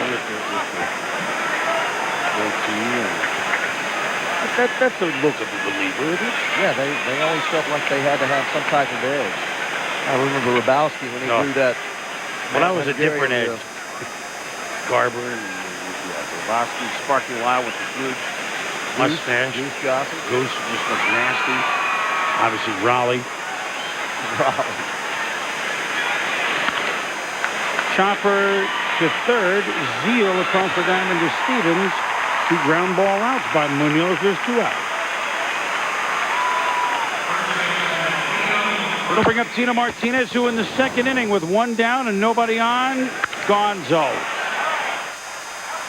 Gonzalez first thought he had a shot. Maybe not. Clark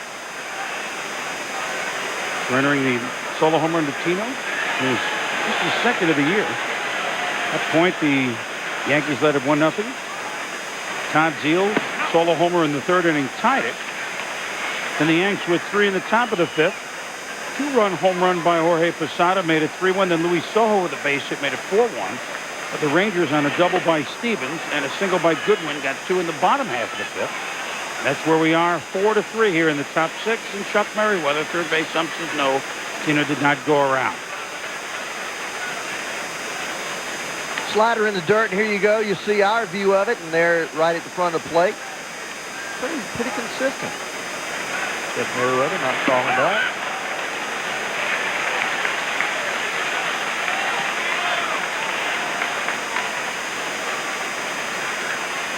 Big homestand for these Texas Rangers. Obviously, with the Yankees in town, that's their unfinished business. And they follow that with a 4-game series against the Cleveland Indians, the 3rd of which is our Sunday night game. That's a Friday to Monday wraparound series. So the Rangers, interesting, Ray, they've just come off a 12-game road trip, which is their longest of the year. So they have their toughest road trip of the season done already. They were 8-4 on it. Now they have 3 with the Yanks and 4 with the Indians. This is a real telltale week for them. McLemore to Stevens, and a good inning by Mike Munoz. 3 grounders in the infield. Heading to the bottom of the 6th, still a 1-run game.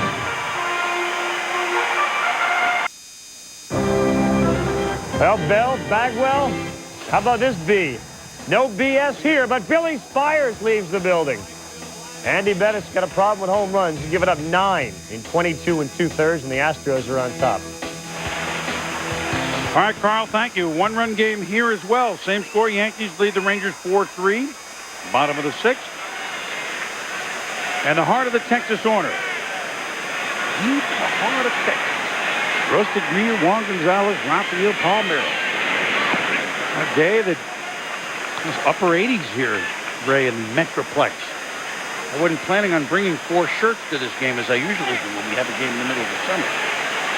Has that mid-season baseball feel and a good one-run game as Greer lofts one to left. The proverbial can of corn for Chad Curtis. 1 out in the Texas sixth. Esteban Loaiza is up throwing in the Texas bullpen. That's Esteban. There's a hole in the bucket. Loaiza. Is that what you get? They go Warren Zevon. It's a little shaky, but Mike Munoz had that was very impressive inning for him. Juan Gonzalez, just 1 home run for a man that's hit 40 3 straight years, for a man that's hit 40 5 different times. But as we spoke before the game, I said, you know, Sammy Sosa had only 3 through the first 20 games last year, and it turned out okay. So let's not worry about him yet, right, Ray? Right. He's gonna get his home runs. No matter whether or not he's gonna hit, 40 or 50. When you're talking about 600 at bats, playing every day, Palmeiro behind him now, he's gonna get his. On a bad year, he's gonna hit 35. Base hit by Gonzalez. 1 out. The Rangers have the tying run aboard.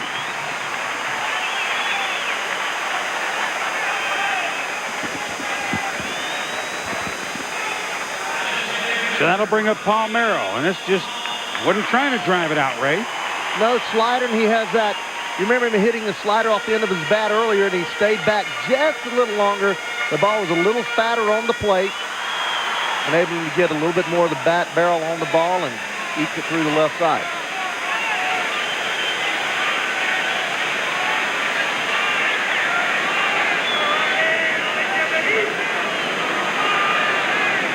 Hernandez from the strength. Off speed to Palmeiro in there for strike 1. Rafi 0 for 2. Blown out to left. Grounded to second. This is just the first half of our double dip. Toronto and Anaheim following us. David Wells. Great start he got off to. Finally got beat by the Yankees. His last start on Friday. Wells against Belcher in that game following us, so we hope you stick around. We got a great reception when we went back to New York. They played, it was very classic. They played the last out of the perfect game on the scoreboard. The fans gave them a big reception. As they did later in the series when Graham Lloyd was summoned from the bullpen. New York fans, they appreciate when you've done something for them. They certainly do. So Wells will pitch later on tonight here on ESPN. Inside to Palmeiro. 2-1. Rafi just 6 hits shy of 2,000 for his career. Got an outside shot at 3,000. If he can take care of that knee, he'll eventually probably go on to become a permanent DH because he's got that such a sweet swing. No question about that. Count is 3-1. With Rodriguez on deck, Gonzalez at first base.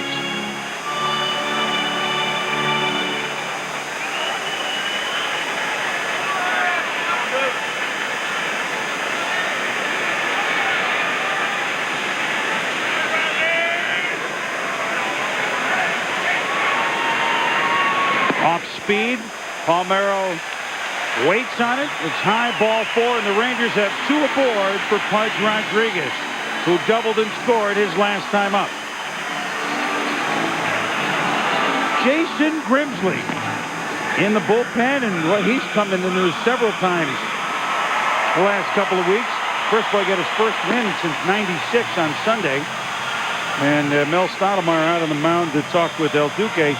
First win since '96. I said on Baseball Tonight, his first win since Ed Grimley was on TV, and he thought that was humorous. But the big news is he came forward a couple weeks ago and said he was the one when he was a member of the Indians in '94, that climbed through the ceiling of Comiskey Park into the umpire's room to retrieve Albert Bell's cork bat, which was confiscated in a '94 game. The umps went back after the game. What? No bat? Bell was still suspended, but there was no real evidence. And Grimsley said, you know what? I was the guy. I had a little help. Somebody knew the old nooks and crannies of Comiskey, and he was almost like a 007 James Bond episode. That's quite a story. Hey, good teammate. That's a good teammate. Yes. And Bobby Brown said, hey, that's old news. It's 5 years. I'm not going to suspend him 5 years later. Just adds to a...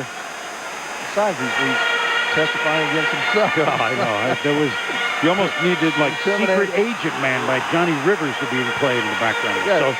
So, I heard that they had replaced it with a Paul Sorrento bat. Yes, they did. Yes, I'm sorry. He brought Sorrento's bat. Right. And I'll give you another Grimsley note if he comes in. Believe it. I mean, that's just too good a story to let go. Meanwhile, the Rangers would like to author a story of beating the Yankees, and they're in a position to take the lead with the Juan Gonzalez at second and Palmeiro at first for Pudge Rodriguez. With just one out here in the sixth. Little chopper that's foul. Boy's throwing a lot of off-speed pitches. Pretty good snag with his fishnet there. Another slider. He's dropping way down. The ball just tailing off out there, and Pudge out in front of it. Fernandez is throwing less.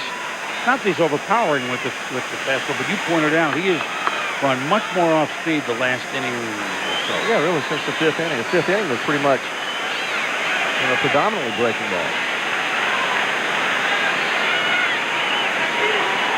And maybe you feel something because the base hits that they got off them the opposite way were all off the fastball.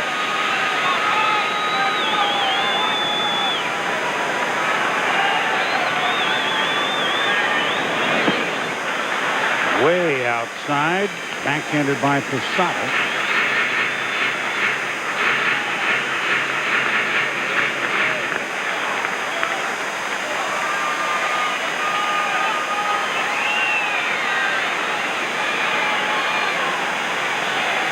Gonzalez at second. Palmeiro at first. 1-1 the count to Ivan Pudge Rodriguez. Was 1 for 2. RBI double his last time up. To center field, Bernie Williams over towards right center, makes the catch. Gonzalez tags. He'll move to third. Palmeiro back to first. There's 2 outs.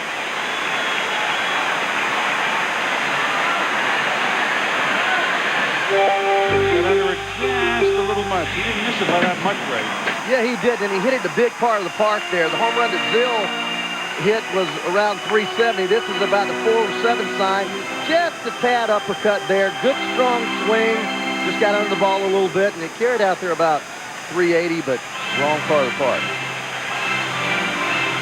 He knows he just missed it too. Corey letting us swing his bat earlier. He used a light bat. It was light. He was saying that everybody on the team wanted to use it. Luis Alicea had one of them, and Gonzalez was playing around with one of them. No, Gonzalez didn't use a bat that light. That was light. No, Gonzo uses a lot. I know that. It's like a toothpick. It's like a 31, wouldn't it? Even you said it was light. I'm real light. You can't tell a major league player that his bat's light. He said, as Zeal steps up, he said, I start the year with a 32. I end the year with a 30. I catch 150 games in the heat here. What do you want?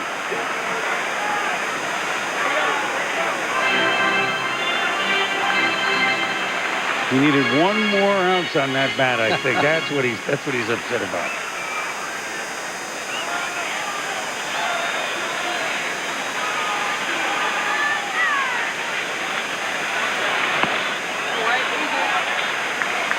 Finally, a fastball, 90-mile-an-hour fastball, the best fastball he's thrown all night.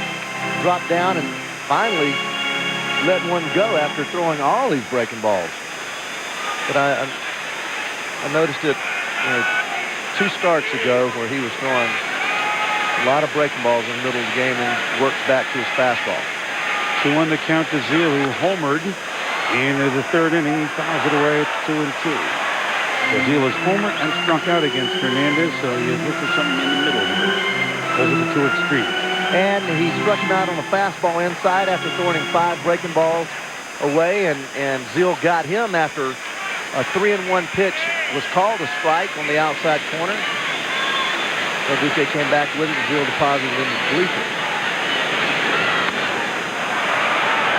Soho across the diamond to Tino Martinez, and the Rangers strand 2 runners. So El Duque wriggles free. We're heading to the 7th, 4-3 New York.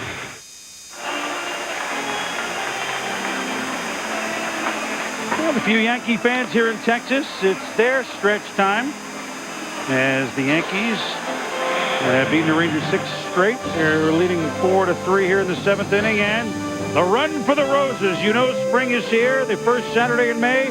ABC at 4:30 Eastern. 125th running of the Kentucky Derby at Churchill Downs in Louisville. Will it be Bob Baffert again with 3 in a row? We should also mention that on ESPN Friday at 5, the Kentucky Oaks. We'll have that for you. And Saturday at 2, we'll have a Kentucky Derby special. And you know this man is dialed into this. He loves the ponies. Probably got the Lone Star tomorrow for the afternoon card. He and Joe Torre and the gang usually huddle and go over these horses, and they have a good game plan when it's Kentucky Derby Saturday, I can tell you that.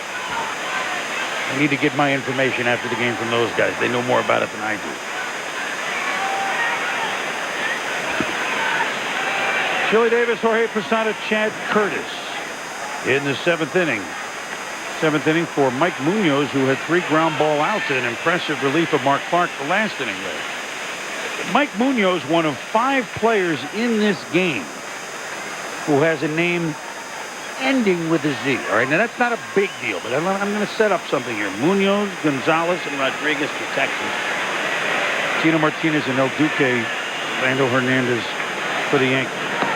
So Chile swings through that one. The Texas Rangers are the first team since 1916 to have 3 players on their roster beginning with a Z. Todd Zeal, third base, of course. A youngster, a rookie in the bullpen named Jeff Zimmerman, and it's a great story. Chile is tagged, and there's a strikeout, 1 out. And the backup catcher to Pudge Rodriguez, Greg Zaun. The first team since the 1916 Chicago Cubs. I know you needed this information, Ray. I'm writing it down. Raleigh Zeider, an infielder. Heine Zimmerman, a third baseman. And Dutch Zwilling, center fielder. The 1916 Cubs, and welcome to the 1999. Now, if you wait a whole century, it usually will happen again. Just let me throw that out there. But we're not done, but I'll give you a batter breather. Oh, we're not? No, we're not done. Posada, who had a 2-run homer his last time up to give the Yankees the lead. That'll be it for Duque. Well, usually when somebody continues to throw during the offensive part of the inning, then as you see Mike Stanton there, and then you finish. And when the pitcher goes up the runway, that's another sign. Another strong indicator. I've been around this park a while. I mean, the game a while. I'm starting to pick up some pitches. You are. Posada chops it to short. Nice short hopper by Royce Clayton. And there are 2 outs. Let's move it on over to Ravi. Well, we talk about the Indians' offense, how good they are, but I tell you, the White Sox are hanging around. They already won game 1 of a doubleheader with the bases loaded in the 3rd. Maglio Ordonez. It's a grand slam off Tony Saunders. They are now up 6-love. They've won 8 of their last 11. Boy, you throw everything out the window when the Devil Rays and the White Sox get together, don't you, Ray? That's a series steeped in tradition. You're on a roll, bro. Yeah, I missed it. I got done with the draft. I can, just get into baseball now, you know?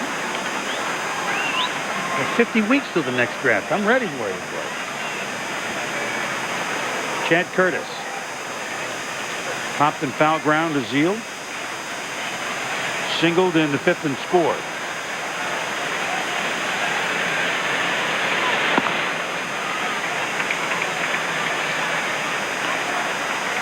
Mike Munoz has retired all 5 guys he's faced.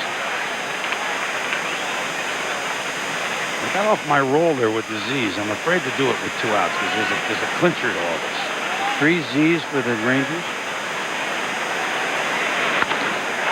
Hit well to center field, but too much real estate there as Goodwin makes the grab. So Curtis, who homered last night, making a bid tonight. Munoz 6 for 6. Rangers coming up a rundown in the 7th inning. We head out to St. Louis, and it is raining, but it's raining home runs off the bat of Larry Walker, a 3-run shot. Jose Jimenez has given up 2 3-run home runs to Walker in the game. Colorado's at 7-3. Larry Walker with 2 homers, 2 3-run homers off Jose. His name, Jose Jimenez. Bottom of the 7th inning, and that's all for El Duque. And Mike Stanton, the left-hander, is coming in. Stanton, who seemingly everywhere he pitches, his team goes to the postseason. And he had a lefty, really, with Lloyd gone, and he takes on even more importance now in the Yankee pen. Well, he does. And he has closed in his career. He's done just about it all. Has a good fastball, hard slider, a big curveball. They throw a lot of off-speed pitches. He generally just comes right at you with his power. Pretty good against left-handed hitters. He's been inconsistent in his career. I've seen him when he just mowed down people when he was with Atlanta, and in times when he just can't get the ball down.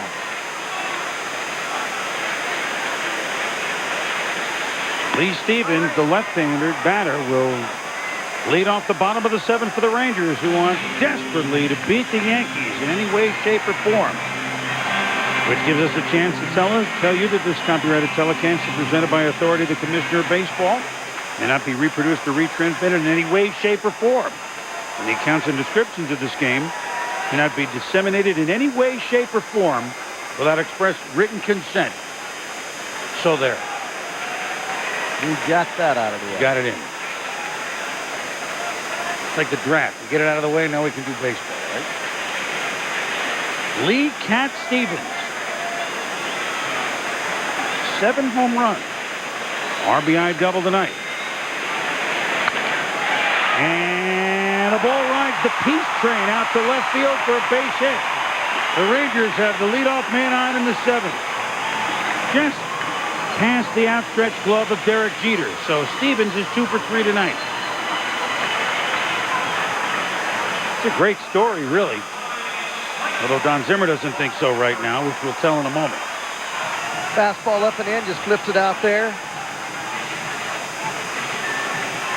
Lee Stevens has got both his base hits to left field, a double down the left field line, and fighting that fastball off. So he's the potential tying runner they'll bring up Rice Clayton, who was 1 for 2 tonight, singled in the 3rd inning. Stevens played 2 years with the Kentetsu Buffaloes in Japan. Ray, when he came up with California, it just didn't work out for him. And he went to Japan and just became a much better, more patient, more intelligent hitter. And he has contributed in a big way here in Texas. Will Clark was hurt. These couple years he played some first base. DH, platoon DH with Mike Sims. And now he's playing first base while Palmeiro was hurt. 2 years in Japan to work on his craft, and here he is with the AL West Division champ Rangers. Clayton looks at 2 balls for Mike Stanton. Don Zimmer decided to go to the left-hander with Stevens up, then the right-hander Clayton, left-hander Goodwin, McLemore switch hitter, and then Greer. So 4 out of the 6 hitters left-handed.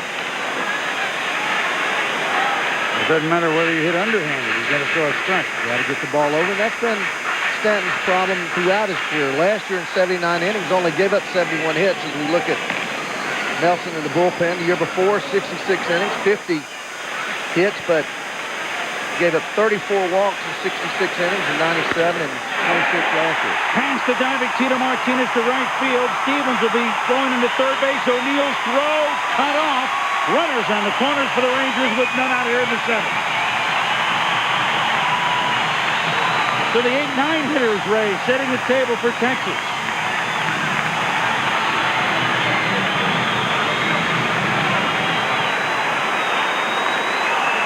Just a fastball down, 2-0. Clayton not trying to do too much with the ball, hit it the other way.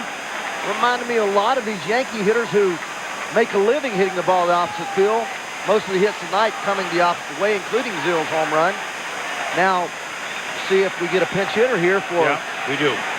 Roberto Kelly, who will platoon some in center field with Tom Goodwin. The straight right and left pinch hit situation. Kelly swinging from the right side of the plate against the lefty Stanton. He will enter the game. Interesting move because now you have your best defensive player out of the game in Goodwin, but Roberto Kelly has hammered left-handed pitching throughout his career. His numbers thus far this year, 12 of 23. He's had a heck of an April.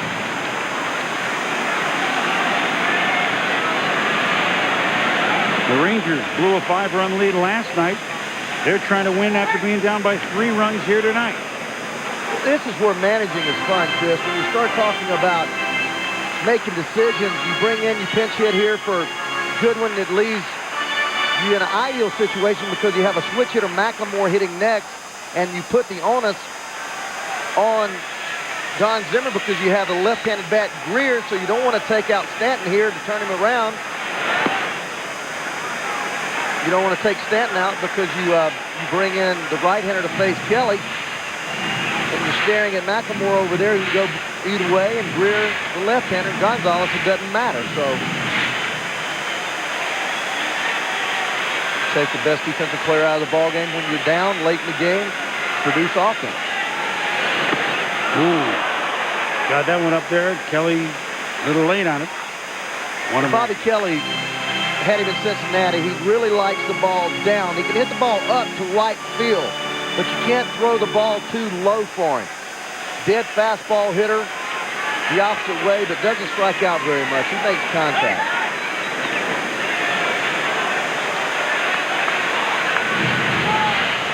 Clayton is the runner at first base. Tying run or potential tying run is Lee Stevens at third. None out here in the 7th.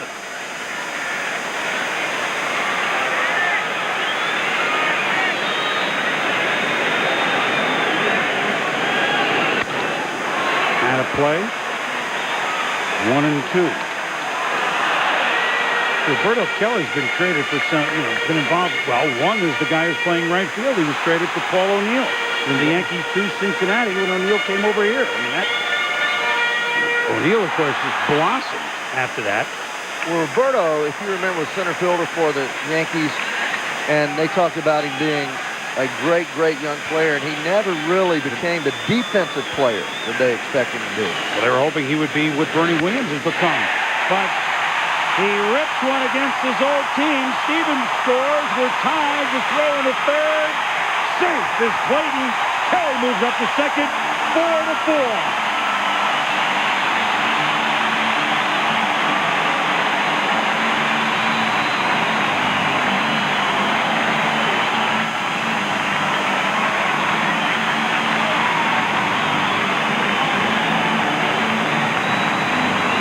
Roberto Kelly now 13 of 24, 542 on the young season, right down the line.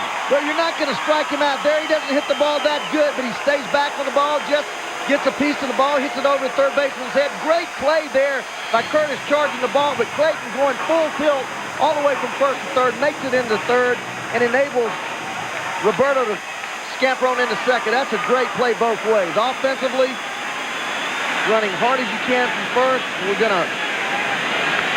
Infield in to Mark McLemore with runners at second and third.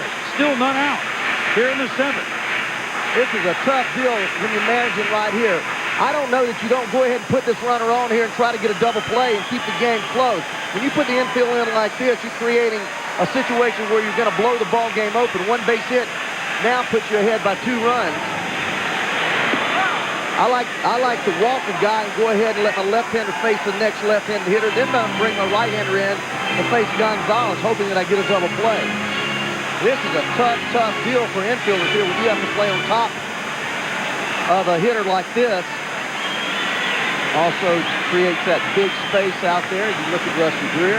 Well, he obviously feels, Don Zimmer does, that they get an easier chance at McLemore than either Greer or Gonzalez or maybe Palmero after that. I mean, that's obviously the well, the thing is, though, you got the 3-hole hitter there. Obviously, he's the best hitter in your lineup, and you think he is if you want him up there in clutch situation. But when you have the shortstop playing this close, the runner at third base is not going to break. He's going to make the ball go through. So all you're doing is you're only going to catch a ball hit right at you or a ball that's hit real soft in front of you. And it's hit right at Jeter. So that gamble pays off as McLemore is out. One down and Rusty Greer is up. But Jeter, you got to feel like a goalie when you're playing that close at short or third. Yeah, you got to feel like a real lucky person if you're Don Zimmerman and hits right at somebody like that. My feeling is that in defense in situation, the shortstop and second baseman can play 3 or 4 steps deeper, think about the ball in front of them, and still be able to make the play home. All right, now, Ray, Rusty Greer up. I know lefty versus lefty. However, he's 6 of 11 lifetime against Stanton. Infield is in again.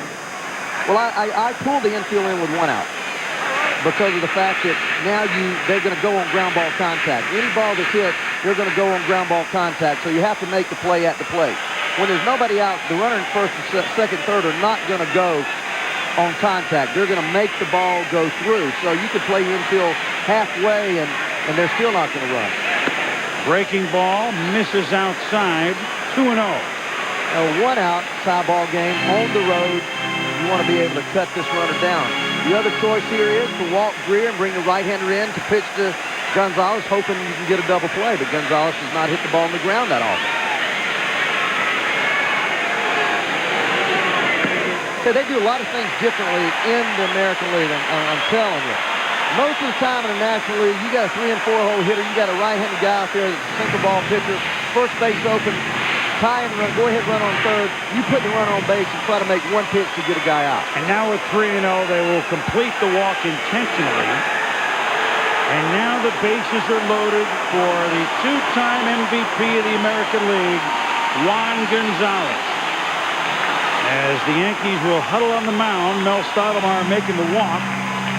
He's got Jeff Nelson available in the pen, and you know that's what he did. The signal just went there. And so this will be the big right-hander against the big right-hander with the game on the line. Oh, I think you might come back. Well, the wheels are turning here in Texas in the bottom of the 7th, and we look at our 989 sports summary. 4-4 game with 1 run in and the bases full of Rangers here as Jeff Nelson's coming to pitch. Martinez and Posada with home runs for the Yankees. Todd Zeile with home run for the Texas Rangers. And to face the 5-time 40 home run man Juan Gonzalez is 6'8" right-hander Jeff Bull Nelson. Good sinker, good slider. Comes right at everybody. Tough to get the ball in the air. And here we have a dead fly ball hitter in Juan Gonzalez. So this should be a real good matchup. Well, here's the good news with the bases loaded for the Yankees. If you're Derek Jeter, you get to move back. Clayton, Kelly, and Greer aboard for Juan Gonzalez. At least you get to play a double play depth against Gonzalez. There's no way you want to be in with him up. No, you don't.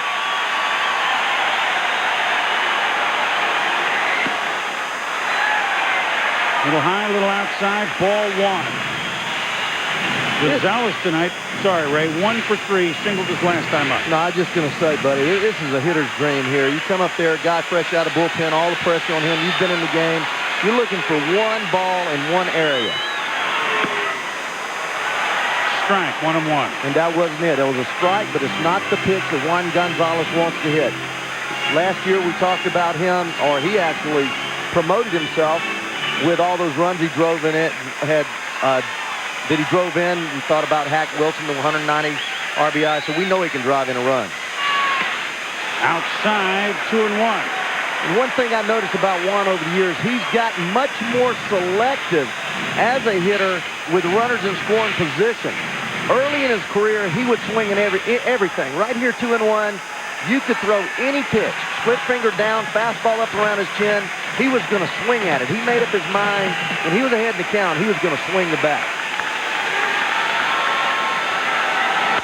Rip, base hit. Rangers have the lead. Clayton scores. Kelly scores. 6-4, Texas.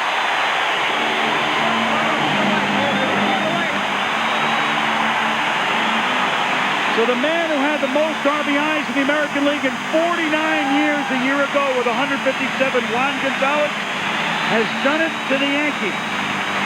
Well, you know it's not a fluke. This man loves to drive runs in and just to pitch right up there. Say, hit me all over the place. Ball driven to the left field. Curtis has a little problem with the ball there. Runner coming all the way in. Jeff Nelson not keeping the ball down. Here's the bobble right here, running by the ball. Excuse me. I think he scores anyway, by the way. He scores anyway. Roberto Kelly can fly. Gets a great jump. And he got the go sign all the way from Jerry Nair in the third base. Not out of the woods yet with Rafael Palmeiro up off speed, pitch, strike one. But things that drive managers crazy. Jeff Nelson, a sinker ball pitcher, never got the ball below the belt to Gonzalez.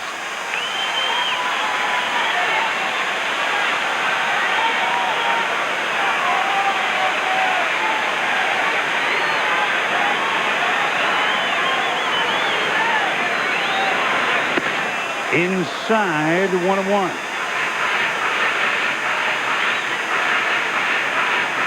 Well, last night, the Rangers squandered a 5-run lead. Tonight, they're trying to win after being 3 runs down.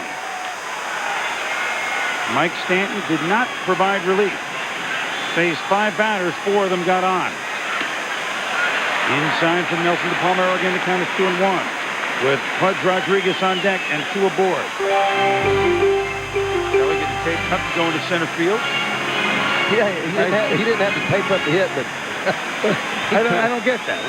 I don't get it either. These guys are so superstitious, man. You know that there's things, there's rituals they do every day. Inside, 3-1. Since the skipper said, hey, Roberto, get a bat. He didn't have time to get those wrist taped.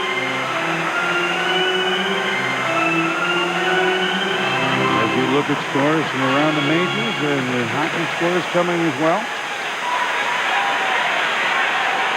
The Rangers 0-3 against the Yankees this year. 3-game sweep at the hands of the Yankees last October. Lost 9 of the last 10, lost 23 of the last 31. Perhaps we can be heroes if just for one day. Long way to go. The Rangers have at least grabbed the lead. The first time tonight. And they want more. With Greer and Gonzalez aboard. Real dangerous pitch here. 3-2, 1 out. I don't think Johnny's going to have him going here. Stay out of double play. Foul back. But he did. This is automatic for me.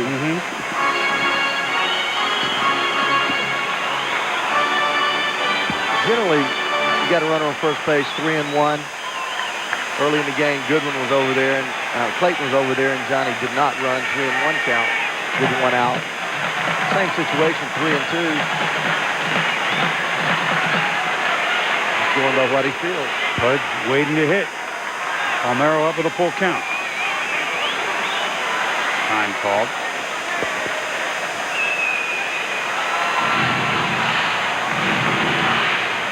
Five of the 10 base runners have scored for the Rangers the last 3 innings. That's economical.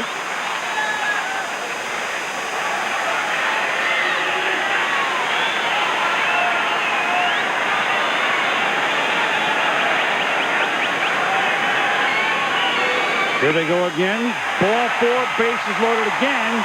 This time it'll be for Pudge Rodriguez.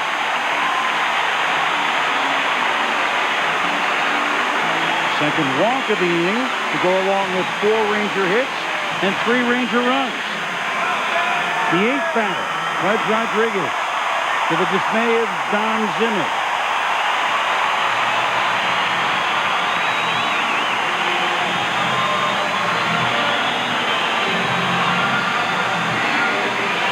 Nelson and Rodriguez have faced each other plenty. Nelson in his earlier days with Seattle.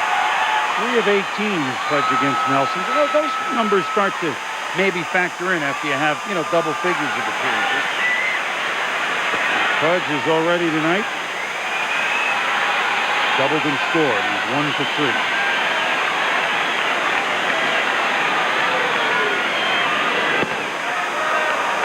Strike. Pudge is a high ball hitter. He likes the ball up. He likes to stay inside the ball, hit the ball from left center to right center. Nelson, when he is throwing the ball correctly and effectively, he's down, and that ball that sinks is a much more difficult ball to inside out than the ball up. So that might be why he's not had a lot of success against it. He went back to the strike zone, and Nelson got him to chase it, and Jeff is ahead 0-2.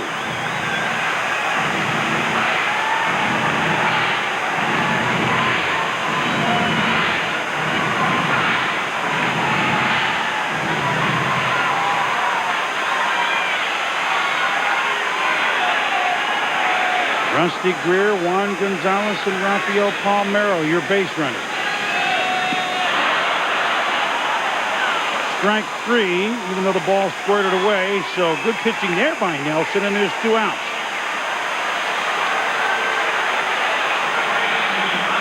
Well, he drops the slider on him. Ball gets down.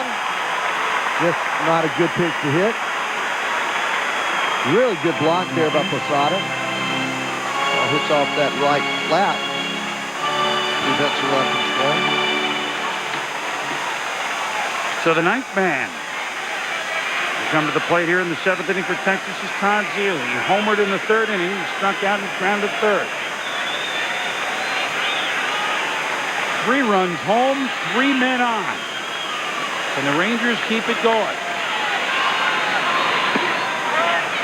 In there for a strike.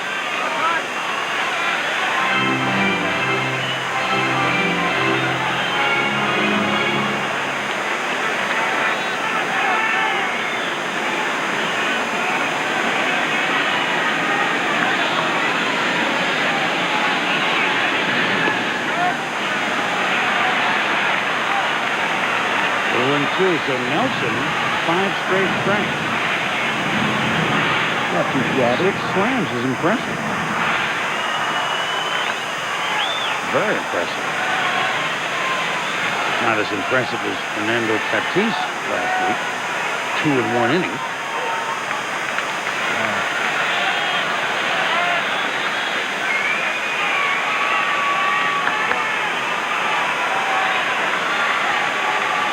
But yet 6 grand slams is impressive.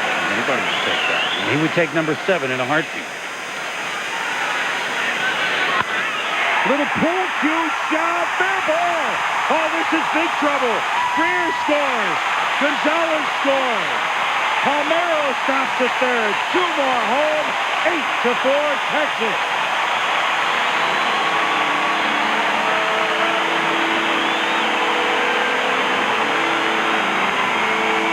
Sometimes you don't have to hit it that hard. You just have to hit it hardly at all. That's a good piece of hitting. I like that type of hitting. Todd hit a home run to right field, pulled off the ball and struck out. Now with a single, stays there, inside out the ball, strong enough to fight it out over the first baseman's head down in that corner. And the hitters that give pitchers fits are the guys that we, ex-managers and ex-players and former players, I think that's the same as X, isn't it? Call tough outs. Tough outs are people that are going to get the barrel of the bat on the ball. Don't try to hit the ball out of the ballpark. Just put it in play. Stevens going to be intentionally walked, and Royce Clayton will come up with the bases loaded. A recurring theme here in this inning. 5 doubles and a homer tonight for Texas. Maybe at least for one night they have a chance to slay the Dragon. Well, it goes back to what Johnny Oates was talking about, this ball club being unaffected by the comeback by the Yankees last night. Johnny said that his club has come back many times. And with his pitching rotation last year having almost a 5 earned run average, he knows his club, in order to win the division, has to score a lot of runs.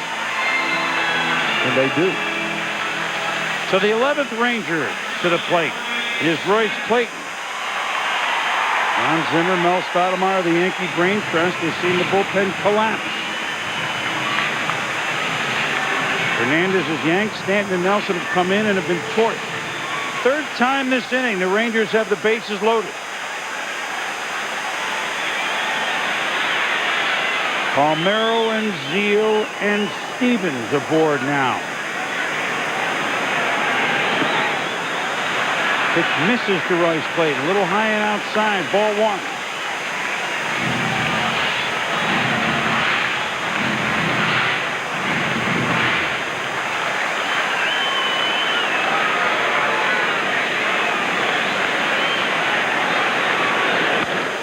Foul back.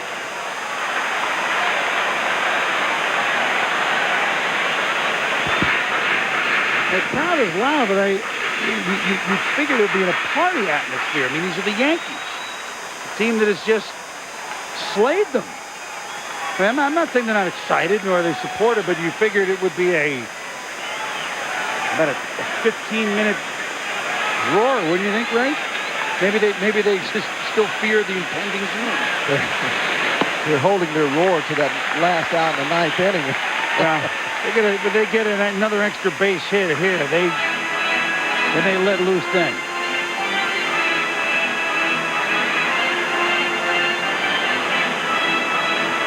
So you're coming off that draft, and we're still in April, and you're thinking this is the World Series. No, I'm not. No, I just know that they're frustrated here. I've heard it for 2 days.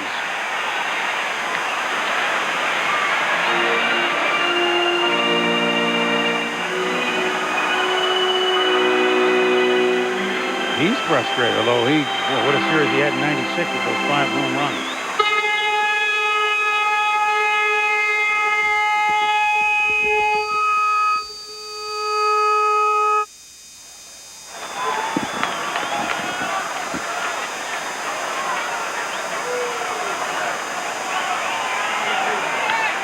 Pitch to Clayton. He wants it to left, but Curtis is there to squeeze it and end the inning.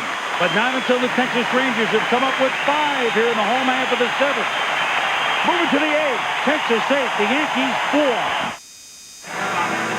Back in the top of the 8th inning, the Rangers batted around to pick up 5 runs, and now the Yankees, who came from 5 back, trying to come from 4 back in consecutive nights. And guy that knows this team full well, the Boomer, one of the other Boomers, David Wells, pitching for the Toronto Blue Jays. His new squad at the Anaheim Angels with Tim Belcher. That's coming up right after we're done here in the ballpark at Arlington. Bob Carpenter, Joe Morgan on the call for you. So stick around for more baseball action here from the American League. And the Rangers have gone to their 3rd pitcher of the night. Esteban, there is a hole in the bucket. Loaiza. Came over last year in a trade from Pittsburgh, and they expected him really to make a major impact as a starter. He has not yet, hence he's pitching out of the bullpen. Well, he has great stuff. He throws 94, 95 miles an hour. And if you're trying to Louis Soho on 1 pitch. Yes, he did. He's got a great slider. He's got a changeup. He's got a curveball. He just doesn't know how to use his pitches yet. When I saw him at Pittsburgh when I was managing Cincinnati, I wanted to acquire him badly because he's one of those guys that just come at you and overpower you. But he just has not been able to put his pitches together. But you watch the gun tonight. He's going to be right around 94, 95 miles an hour. He can get it up there. Roberto Kelly stays in the game after pinch hitting for Goodwin. He and his taped forearms will be in center field. Top of the order, Chuck Knobloch with Derek Jeter on deck. McLemore, Stevens, 2 out. Well, we saw the Yankees bullpen collapse there in the 7th inning. Ray, since Mark Clark has gone out, the Rangers bullpen at first Mike Munoz and now thus far Esteban Loaiza, 8 up, 8 down. Well, Munoz did a great job keeping his ball club in the game, allowing them to fight back, scratch back in, and get the game even. Now it's up to Loaiza to get it to Wetland. Maybe with a 4-run lead, not even get it. Maybe not. Got it to Wetland last night with a 1-run lead. The former Yankee could not hold it. Derek Jeter 1 for 3. Now hitting at 411. 410, depending on how you round it.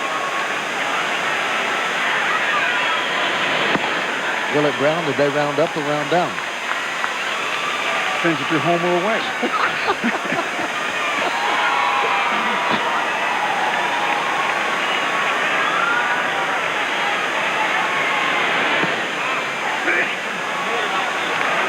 Canada's 2-1 to Jeter. There's one of the last remaining single-digit jerseys for the Yanks. You know, they're all gone. Yeah, the manager, you see the 5 on the patch on the sleeve there. 3's gone, 1's gone, 3's gone, 4's gone, 5's gone, 7's gone, 8's gone, and 9's gone. 2 and 6. Joe Torre wears 6, Derek Jeter wears 2. You know what? You want a single-digit number with the Yanks? Need not apply. That's it. That's all we got. 2 and 6.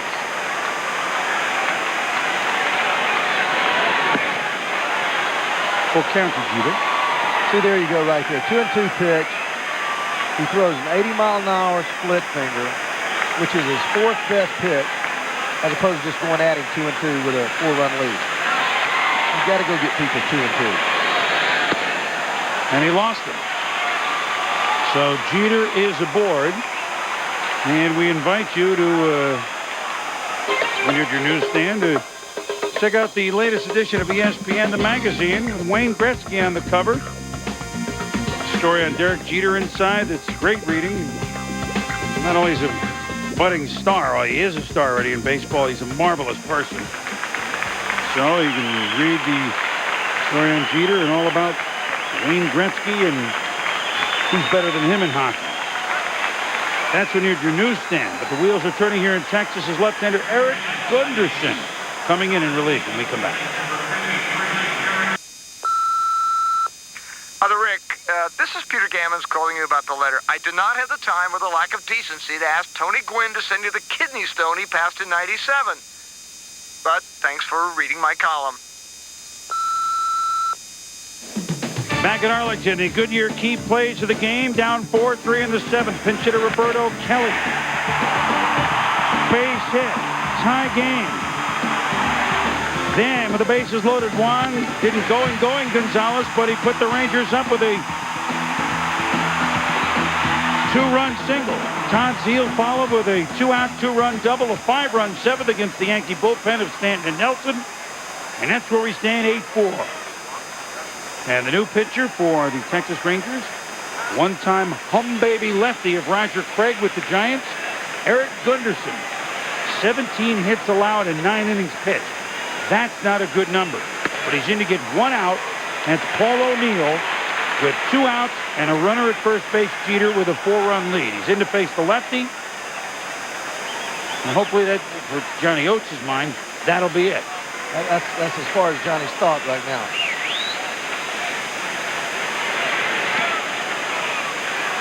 The switch hitter Williams next, and another lefty Martinez after that, if the Yankees are to get something going. Well, Gunderson has a real good changeup, can be effective against right-handed hitters. A sweeping, breaking ball, and there's about 86, 87-mile-an-hour fastball. A little bit of downward movement into a left-hander, away from a right-hander.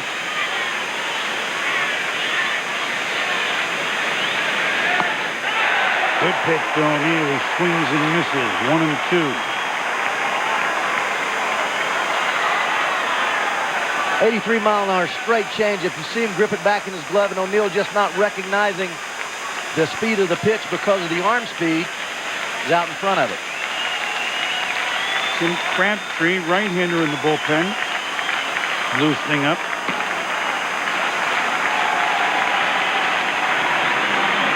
Outside, 2-2. Crabtree has done a great job for Johnny Oates. They're using him about every night. Yeah. Number Toronto. Good pitch.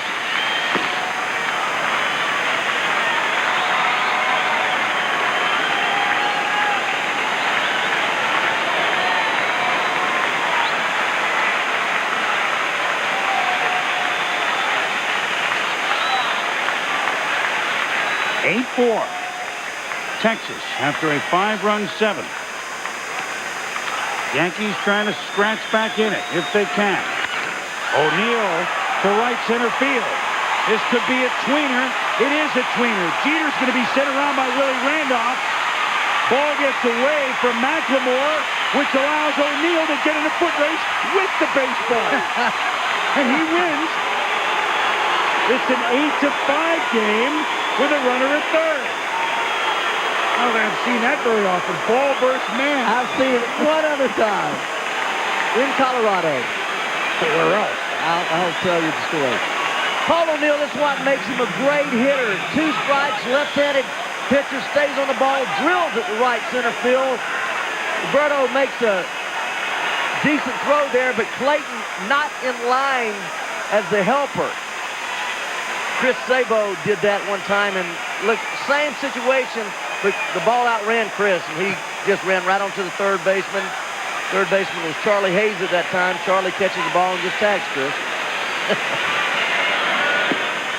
So now Bernie Williams, and just a little blooper, will make it 8-6.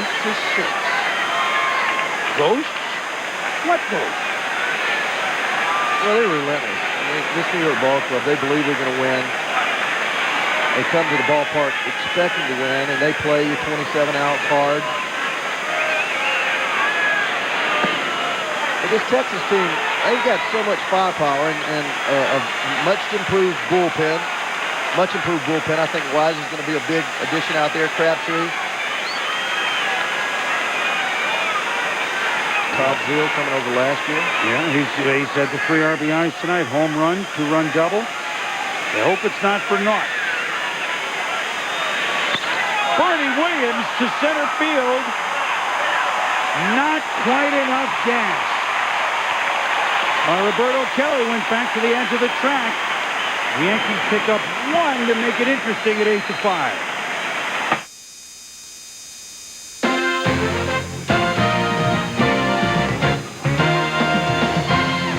ESPN's Wednesday Night Baseball is brought to you by Polaroid.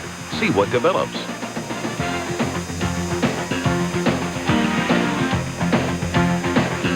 Well, our snapshot here is an 8-5 Texas lead with the Rangers coming to bat in the bottom of the 8th inning after they broke through for 5 in the bottom half of the 7th against Mike Stanton and Jeff Nelson. And the Yankees will try another reliever, Dan Nick Nolte, late of the Minnesota Twins. They'll try and just keep this a 3-run game and see if the Yankees can come back in the 9th. Or will it be the game that Texas finally beats the New York Yankees? Nolte just 6 in the 3rd inning, exclusively in relief. 29 years old, graduate of Cerritos Junior College and Cal State Fullerton. Deceptive delivery for a right-hander, 91, 93 mile-an-hour running fastball and a forkball is his outfit. The top of the lineup for the Rangers, Roberto Kelly, who is now the center fielder, of course, having pinch hit the last inning for Goodwin. Kelly, McLemore, and Rusty Greer. Coming up, the Blue Jays and the Angels with Carpy and Joe Morgan from the Big E. David Wells pitching for the Blue Jays, so stick around for the second half of our double dip.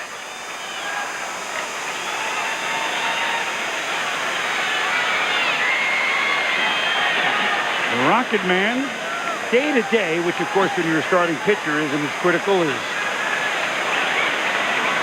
an everyday player. Strained his left hamstring and left that game early yesterday. Be reevaluated tomorrow. It doesn't sound ominous, but they may push him back a couple of days just to be sure. They'll know more tomorrow. Yankees and Rangers are playing the 3rd game of the series tomorrow night here at the ballpark in Arlington. Rocket Man, 50 tickets to his friends from Texas in all 3 of these games. Talking to a couple of people in the Yankees organization today. Roger's family's here, and he went out to a local amusement park and walked for about 4 hours with his kids. So speculation was that his hamstring is not that bad. Depends if he went down the water slide. That is 2-1 to Roberto Kelly. Well, it's been a big night for Todd Zeal, who had his 6th home run of the year in the 3rd inning, and then put the icing on the cake to that 5-run 7th with a 2-run, 2-out double. Now, Zeal, we told you, one of 3 Texas Rangers whose names begin with a Z. First team since 1916. Kelly fouls it away. And with Don Zimmer in the park, we figured that this was worth pointing out. That in the park tonight are the number 3 and number 4 all-time home run hitters of everyone in the history of the major leagues whose last name began with a Z. Gus Zernial and Richie Zisk are 1, 2. Zeal and Zim are 3, 4. Yeah, but you didn't know that Zim was 4 on an all-time home run list. No, I didn't know. Neither did he. Where did you dig that up? I have this list All of this led us to that.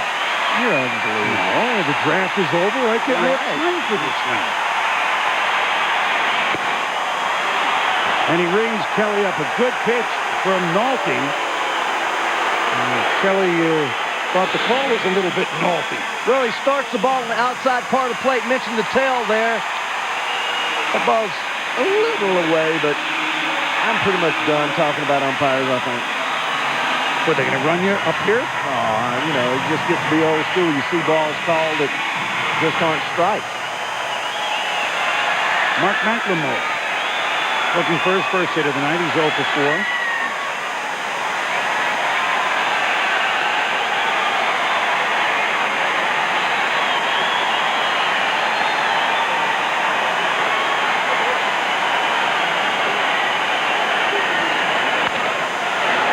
Martinez will handle it himself. You know, and seeing Zimmer with John Wetland up in the bullpen now, seeing also Don Zimmer, who of course is another one of our favorite people all time. He's having the same park tonight. Don Zimmer and Bucky Dent. Zimmer, of course, managed the 78 Red Sox playoff. Dent, home run Yankees off Mike Torres. 5 years later, Dent traded to Texas.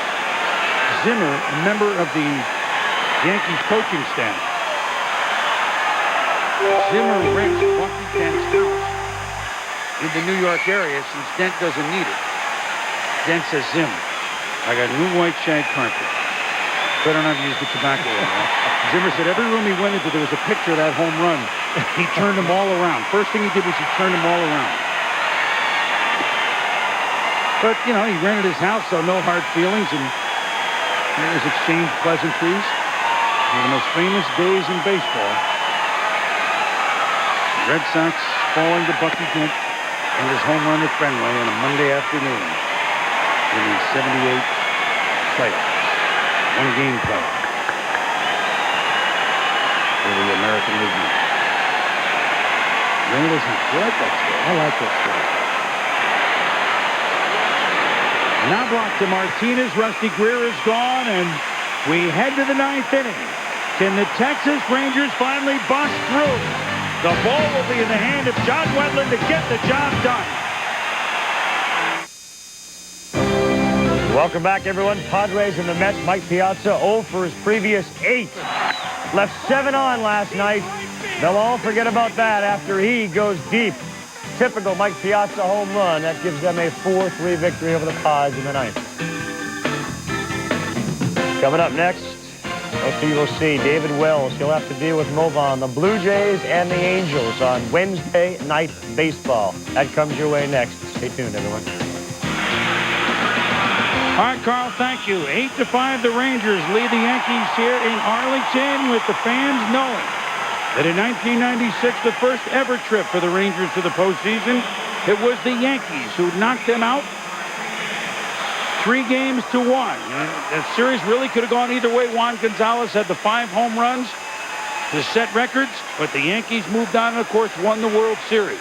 Last year, the Rangers get to the playoffs for the 2nd time. And in 2 pitchers duel in New York and that wild rain game here in Texas, which Spencer had a big home run, the Yankees eliminate the Rangers 3-0. They win 2 games in New York earlier this year. They come from behind last night after spotting Texas a 5-0 lead, scoring 2 off old friend John Wetland in the 9th. Look who's on the mound to try. If at first you don't succeed, try again. Wetland with a 3-run lead, trying to nail it down for Texas. Doesn't happen too often that this man gets beat. There in 6 saves, 9 hits, 9 strikeouts, 4 walks. Comes right at you with a fastball, big curveball, power pitcher. Swing at the first pitch is Tito Martinez. Back it goes. Back. Gone!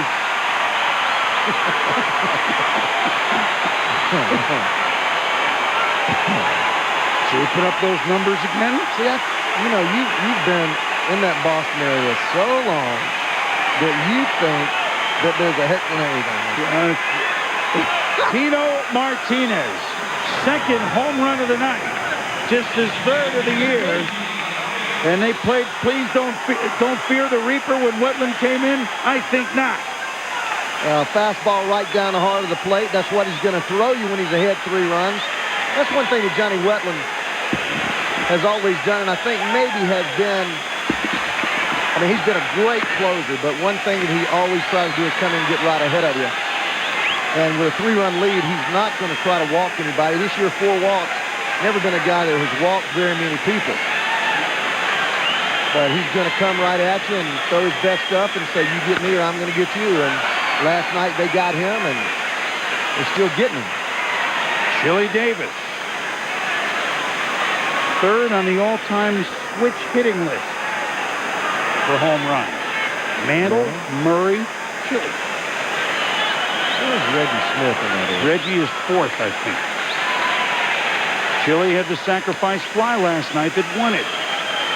In the top of the 9th, off Wetland. He fouls this away. Reggie Smith is 4, Bonilla's 5 on that list.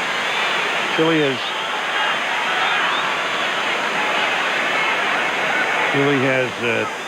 336 home runs, and there's your list. Pretty strong company. He's got 10 games in which he's hit homers from both sides of the plate. Only Murray is more with 11, but none of that matters right now. The Yankees have clawed to within 2 at 8-6. Wetland ahead of Chili Davis, 1 and 2.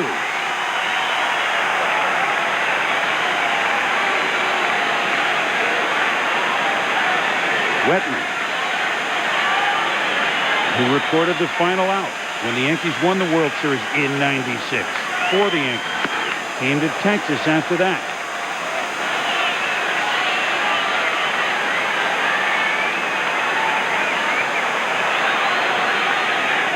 John has moved up to 13th on the all-time save list with 257 saves, passing Todd Worrell just ahead Aguilera and Jones and Montgomery. Check swing by Chili, just foul. Ghosts? What ghosts?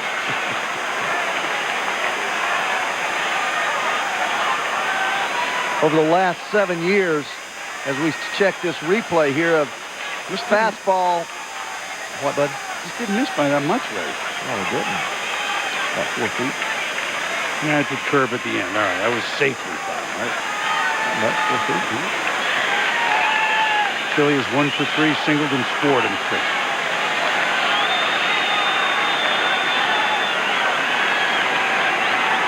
The Yankees led it 1-0, led it 4-1. Now they're trying to battle back. Behind third, Zeal and Clayton over. Zeal has room 1 out.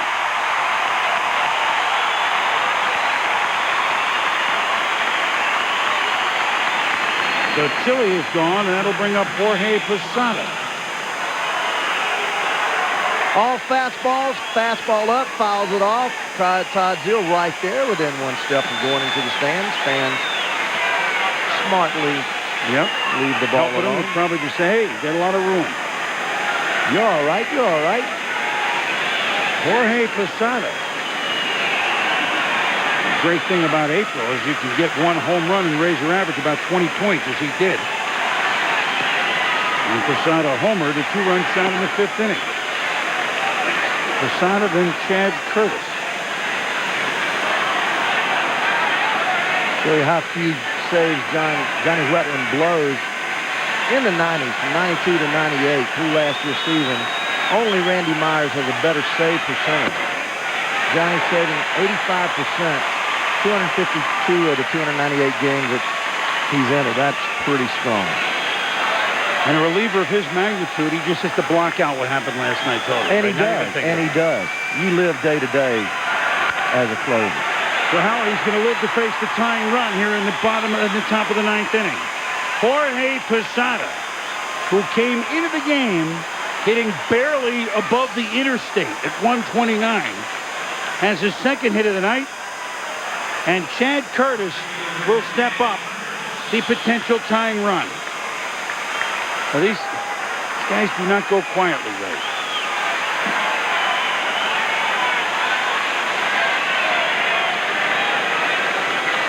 Curtis homered last night in the Yankees 7-6 win. Chad is 1 for 3. Singleton scored in the 5th. Blew the fastball by him, did Wetland, strike 1. The only left-hander that the Yankees have on the bench is Ricky Ledee. You say Ledee or Ledee? Ledee. Ledee? You say Ledee, I say Ledee. Tomato, tomato. Say it any way you want. Yes, you hang around it, you home, or away. Pull the chain on that one. Curtis wasn't nibbling, 1-1. The only man without a hit tonight for the Yankees. Got 2. Knobloch to lead off, and Bernie Williams 0 for 4. Everybody else has gotten a safety. The Yankees have 10 hits, the Rangers have 12.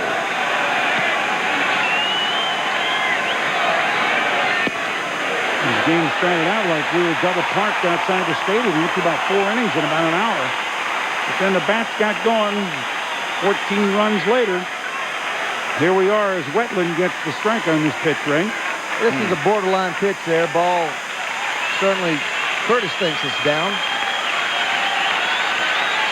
Posada, the runner at first, moves well for a catcher.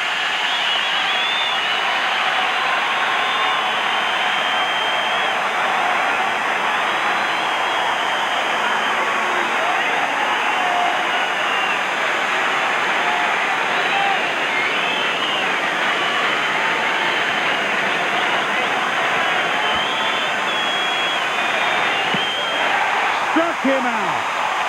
2 down in the Yankee ninth.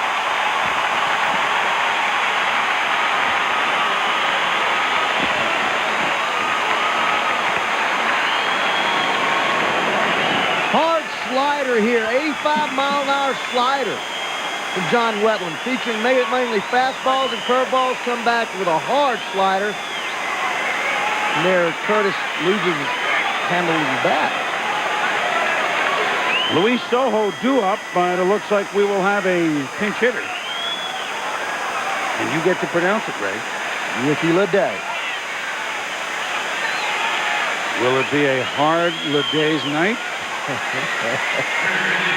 Or will it be Good day. Good day? Good day, huh? Green Ledee? Green Rocky. Will it be happy Ledee or a hard Ledee's night? Ricky Ledee, one of the World Series heroes. He really pulverized Padres pitching, but has done none of that this spring and in April. Hence the job in left field, which they kind of wanted him to win. I didn't want him to, but thought he would. He's yet to emerge. They put it out there for him. You're right. Well, this game is out there for him. With Posada at first, 8-6 Yankee lead, 2 out. Ledee batting for Sojo with Knobloch on deck and strike 1. Some of the Ranger faithful starting to get on their feet. I know it's April, but enough already for these Yankees, they're saying. Stevens right on the line at first base, guarding it for no double. Zill shading the line at third. Outfield very deep. Greer only about 5 steps from the warning track in left field. There's a pretty good gap in right center field as the center fielder Kelly is shaded to the left. Don't think he can get around on Wetland. That's the gamble as Wetland misses ball 2. Well, 2 balls and no strikes, I guarantee you can get around on him. 2 balls and 1 strike. What is it?